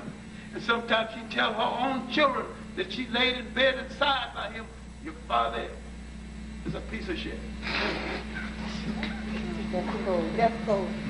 Then why didn't you make a better choice? Why did you lay with him and saw a child by him if you think so little of him that you got to demean him in the eyes of his child? Sometimes you get angry with the child and strike him, just like your no good father. Now, even if that's true, was that necessary? Was it necessary to destroy his mind in his image of his father? A lot of things are said from both sides without any thinking at all. And they hurt both of us. And we quite realize that without each other, we ain't got no place to go. Nobody to go to. We must start making peace. We must start getting together as a community. When that woman can't address herself to the situation, there must be men in the community who can set him down and say, hey, brother, you're off base now. The same thing we take in this community and slap the women around, one of them we don't take.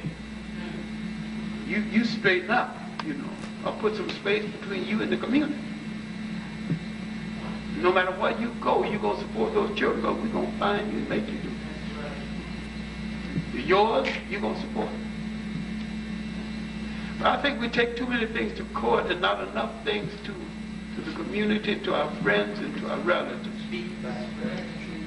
Because the court is dead against you. I had 2 encounters with the court within the last 2 months. I know that the court is the one place where you will not get justice.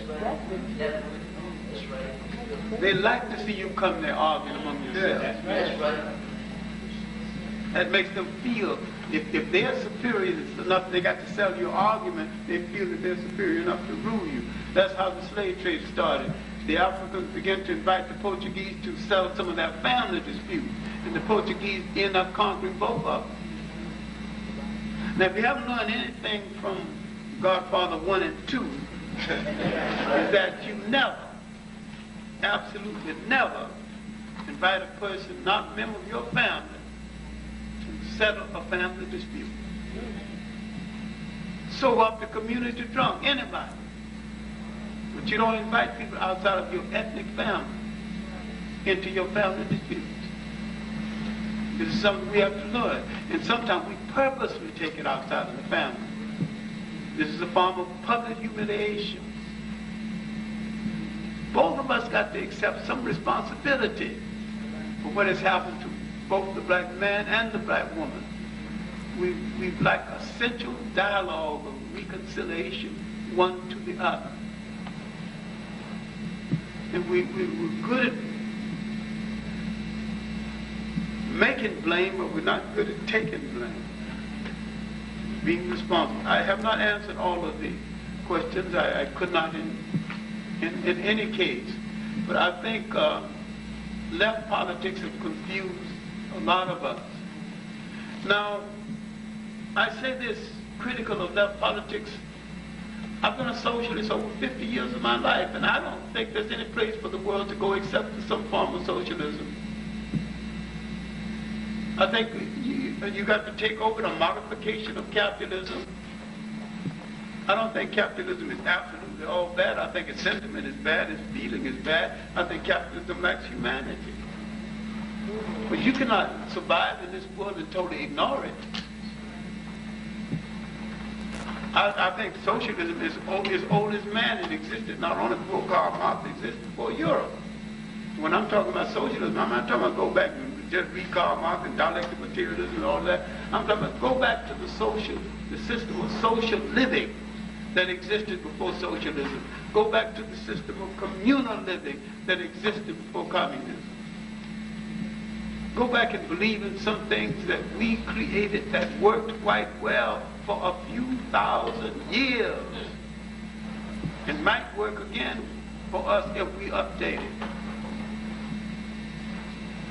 That is close to an answer as I've got. I know that I missed some questions. Dr. Clarke, I'd like to thank you for another enlightening lecture as well as the last lectures. And my question is, or you've mentioned really in this lecture as well as other lectures, that one of the biggest obstacles that African people have towards nation building is that they lack confidence. And I'd like to know, what can you suggest to build up this confidence, and what can we do as African conscious people to help our brothers and sisters build up their confidence? I think we're going to have to start with our children. We could go as far as we can start with our children, building their confidence. Kids sat before a TV. Anybody ever told him he could make a TV? They see all kind of white heroes. Anybody ever tell them about the black heroes? Anybody ever tell them about the black heroes in the West when they see the white Western heroes get in the gun, ride into the sun? Anybody ever tell them some of the greatest? And the original cowboys were black. And many of them, instead of fighting, were sent to fight the Indians, joined the Indians, and several became chiefs in the Indian tribes that they were supposed to be fighting. Anybody tell them that? Anybody tell them about the Seminole Wars, where the army was mostly black? And where an African kofa, Abraham, fought so hard until the government of the United States said the idea was not so much as to stop the Seminoles, but to stop Kofi Abraham, a black man. He went into Mexico and he stayed there for a while and he came back and even when he was 60, 70 years old, the government still feared he might return to the Seminoles and start them on the warpath again. Do you know the Seminoles are the only Indians, so-called Indians, who never signed a treaty with the United States? Technically, they're still in war. You know that last Seminole War was because Osceola, the Indian chief, had a black wife. And when he said, they said she was an escaped slave, but when they wanted to come and get, when they wanted to ask him, demanded to return her, he said, come and get her. When they came and got her, his army was mostly black. And the general fighting the army said, this ain't no Indian war, this is a nigger war. Have anybody made a serious study of the Seminole Wars? The relationship between blacks? I think the third chapter in Lerone Bennett's book, The Shaping of Black America, is a fair introductory study to these wars. I think it deals, the chapter's called Red, Black, and something. Lerone Bennett did a whole lot of good work before he became a conservative and joined the Millionaire Club with Johnson. That was a remarkable good writer before, he got comfortable and became Johnson's chief executive and all that. But Lerone Bennett has left us some fine social thought before that. He said that a whole lot of people become conservative in their old age. And I made a serious study when someone in my class at Cornell University, they had called A. Philip Randolph and Uncle Tom, Booker T. Washington, Uncle Tom. I said, study the life of every great idealist and dreamer who lived to be over 50. Study the last 10 years of his life. In most cases, these were years of concession and compromise. And this had nothing to do with race because it goes across all race lines. The one sense of pride that I take in myself is the fact that at 18, I took a principled stand. And I said that if we are going to go left, we have to go left our own way, but our own reason. We cannot tell our people that religion is the opiate of the people, because when we become socialist, the Baptist Church is going to become socialist too. And if the Baptist Church never becomes socialist, we will never make it. I said we needed then an independent road to the left. If we are to go to the left, we need to go independent. Take from capitalism anything we need, or from communism what we need, and discard what we do not need and have no apologies about it. I still think that's a good principle stand. I still think the Marxist movement is poor students of human history and poor students of human culture. That is still true. And I still think the followers of it, the black followers of it, have illusions. I don't less believe in it, I just less believe in their concept of it without taking into consideration. If you look at Russia, right now, Russia's having some internal problems with ethnic groups because it is not seen fit to respect their culture and their religion, which is the preface to their economic status.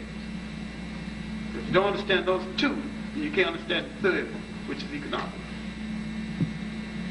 All right, brothers and sisters, I think we've talked enough. Oh, yes, sir. Yes, sir. Dr. Clarke, I just want to say I enjoy your lecture. It's a privilege to be here to listen to. My question is, Dr. Clarke, you said that before the Europeans was a thought that the Africans had thrived in civilizations for thousands and thousands and thousands of years. Yes. So what I would like to know is, where did the European come from?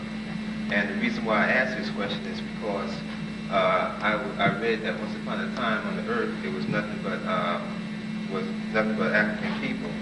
And I believe I read a book by Professor Ivan Sertima, and he said that as Africans migrated to the north to the colder climates, that the pigments and their skin changed and turned them lighter.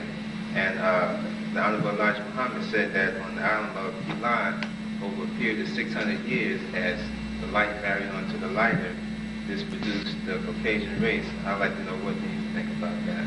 I respect Elijah Muhammad, what he did, creating a rough-hewn Islam that was digestible to a large number of black people, and it gave a whole lot of black people a feeling of being whole again. I cannot accept his story of the creation of Christ because it's unanthropological and unscientific, but I respect it just the same. The white is a mutation. If you look at old geography, Africans could walk into Europe from the left and through what is now Western Asia, because there was nothing to prevent them from doing so.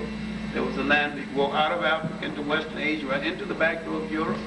If you look at the fact that the strait wasn't always a strait of Gibraltar, the African could walk across that land bridge right into Europe. And Sheikh Anta Diop has done a small book called The African Origins of Europe. Now Dr. Ben has done a small book called The African Origins of Europe. I think the European is an African whose migration and physical change in Europe took place in Europe, and that nature tends to take away what you don't use or don't need. Now let me give you an example. The horse once had 5 hooves. He kept coming down, go to the pressure, went on 2. Eventually, nature subtracted to 3, and now he has 2. Nature generally takes away the things you don't need, and nature generally endows you with the kind of coloring you need in order to survive, while nature or yourself put you down. If the African had white skin and curly hair, he would have been extinct. The African sun would have destroyed him. But nature gave him the color, and gave him the complexion, the melanin, that he could survive. So if you ever hear anybody say something about good hair and good skin, remember, nature, wiser than we are, knew what kind to give each person so they could survive what they happened to settle. And I think nature, in her own wisdom, just saw fit to make some subtractions. I think the African is the mother and father of mankind. The European is just a later day African who lost his melanin.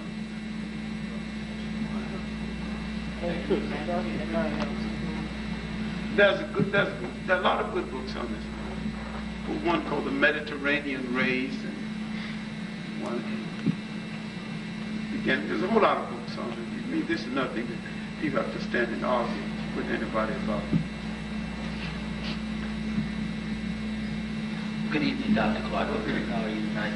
I would like you to comment on the type of preparation and the amount of time that African people have to look forward to do the necessary creating, working, and building that is in front of us to do. Well, you can prepare the minute you gain your self-confidence and prepare to rule yourself. That's the beginning. The rest of the building of confidence goes on forever because you have to reinforce your confidence, to reinforce your belief in yourself. Thomas Sankara, the late leader of Burkina Faso, went to a meeting of Africans. He held out his feet and he said that I'm the only one here wearing a pair of shoes made in Africa by Africans, from leather from an African cow. All the rest of you got shirts from France, clothes from England. I'm the only one that has enough confidence in our people to wear what they make for me. That was confidence. Once we have this kind of confidence in ourselves, we'd be on our way, economically. Maybe some of the things we make won't be the absolute best at first, but give us time. You don't have to give us a whole lot of time. We'll straighten out the procedure. What we make going to look even better. I think it all goes back to the restoration of confidence and how confidence was taken away by the control of image, cultural image, religious image, economic image. We have not seen our people do the essential things we need to do in order to be a whole people again, in order to have the confidence to control the nation again. We must see it doing it well. 2 nations in the world failed for many reasons. Could have helped us a lot, Liberia and Haiti. Had these 2 nations succeeded, we would have had a role model of an African state that we could use to build other African states. You first got to see it happen in order to gain control of yourself and believe that you too can make it happen. Now there's reasons for Liberia's failure, there's reasons for Haitians' failure, we can't get into right now because we have to get into the confusion borrowed by the mulatto question and the confusion about in Liberia by a whole lot of people. Uncle Thomas, when they got there, then many of them went there saying that they got to civilize their heathen brothers. If you go to Africa with the idea that you're going to civilize anybody, you're wrong to begin with. You got to go with the feeling of kinship and respect of kinship. You have to talk to the African and not add him or down to him or up to him. That kind of relationship will have to exist. Ghana could have been the new role model. The fall of Nkrumah was disastrous. Mostly because people got to some Africans who had the illusion that Nkrumah was doing them a lot of harm. Nkrumah was making a whole lot of mistakes, but Nkrumah was 10 times better than what they got after Nkrumah. Mistakes and all. And he was the one pan-African president of an African state who wanted to unify all Africa. In Tanzania, we could have had another Markham. Joseph Nari is a Catholic. When he kissed the Pope's ring, which proved that he had no regard for African gods. I say a cultural revolution is needed in Africa to restore our confidence until we see an African head of state pray to an African god in public, unashamedly. There will be no revolution that will change the mind of Africans and make them believe in themselves again.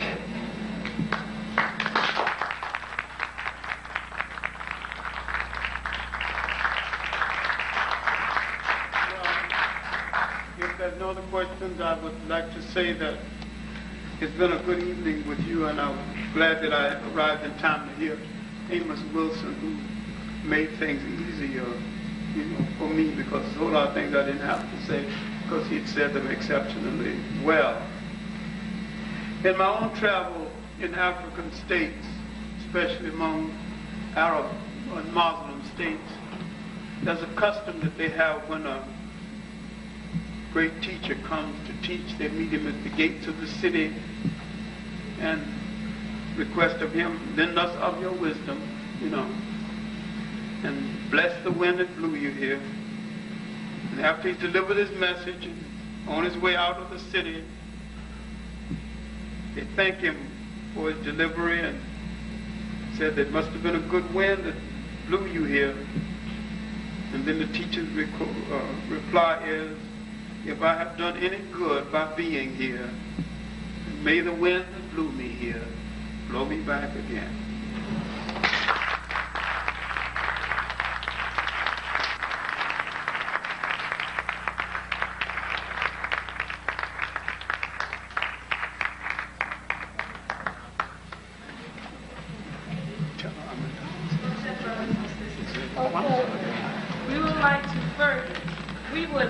first like to thank our panel for their marvelous and analytical depiction of our situation today, and for not only stating problems, but giving solutions that we all can understand and practice.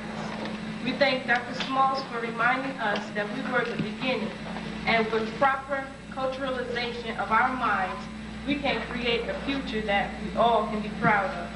We thank Dr. Wilson for explaining the difference between European sexuality and African sexuality, for helping us to understand that we must recapture our African identity, and until we do, we will still act like we are out of our minds. We thank Dr. Yarborough for discussing the breakdown of our family and helping us to see the importance of sharing the knowledge that we have received here and with our parents, sisters, and brothers, and for giving us the word that the key to our mental change is to know ourselves, meaning our total selves, our history. As Dr. Jeffrey says, research our family, learn our past, and our past will enable us to better deal with our future. Hold close that which is dear to us, and we shall never lose it. After that basis was set, Dr. Wilson has introduced a social system, a system for working together to derive a working system in order to benefit us. He has explained that we need to develop the basis and make them grow into our economic power. With that, we can begin to develop the United Nations. Finally, Dr. Clarke says that confidence is our #1 problem in dealing with life as we know it today. We need to understand that nothing is new. The same things that happened yesterday will happen tomorrow until we decide to make our tomorrow what it should be. On behalf of the presenters, Bates, and myself, we thank the Robeson Network, DOS of NJIT, and vendors for coming out and physically supporting this conference on the African American people facing the 21st century. Whereas it may be the presenter's responsibility to present this information to you, it is your responsibility to take it, dissect it, and analyze it. Use what you can, share it with others. Above all, though, either continue to have or establish an example of a strong family. Remember, our children are watching. Hotep, and good afternoon.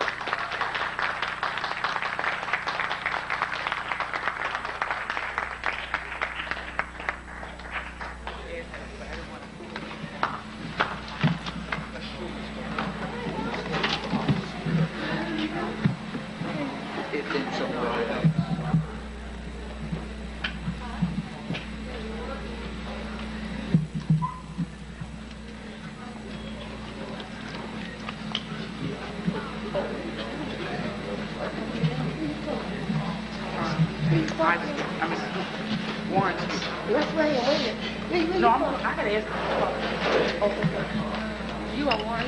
I'm on one. You right here.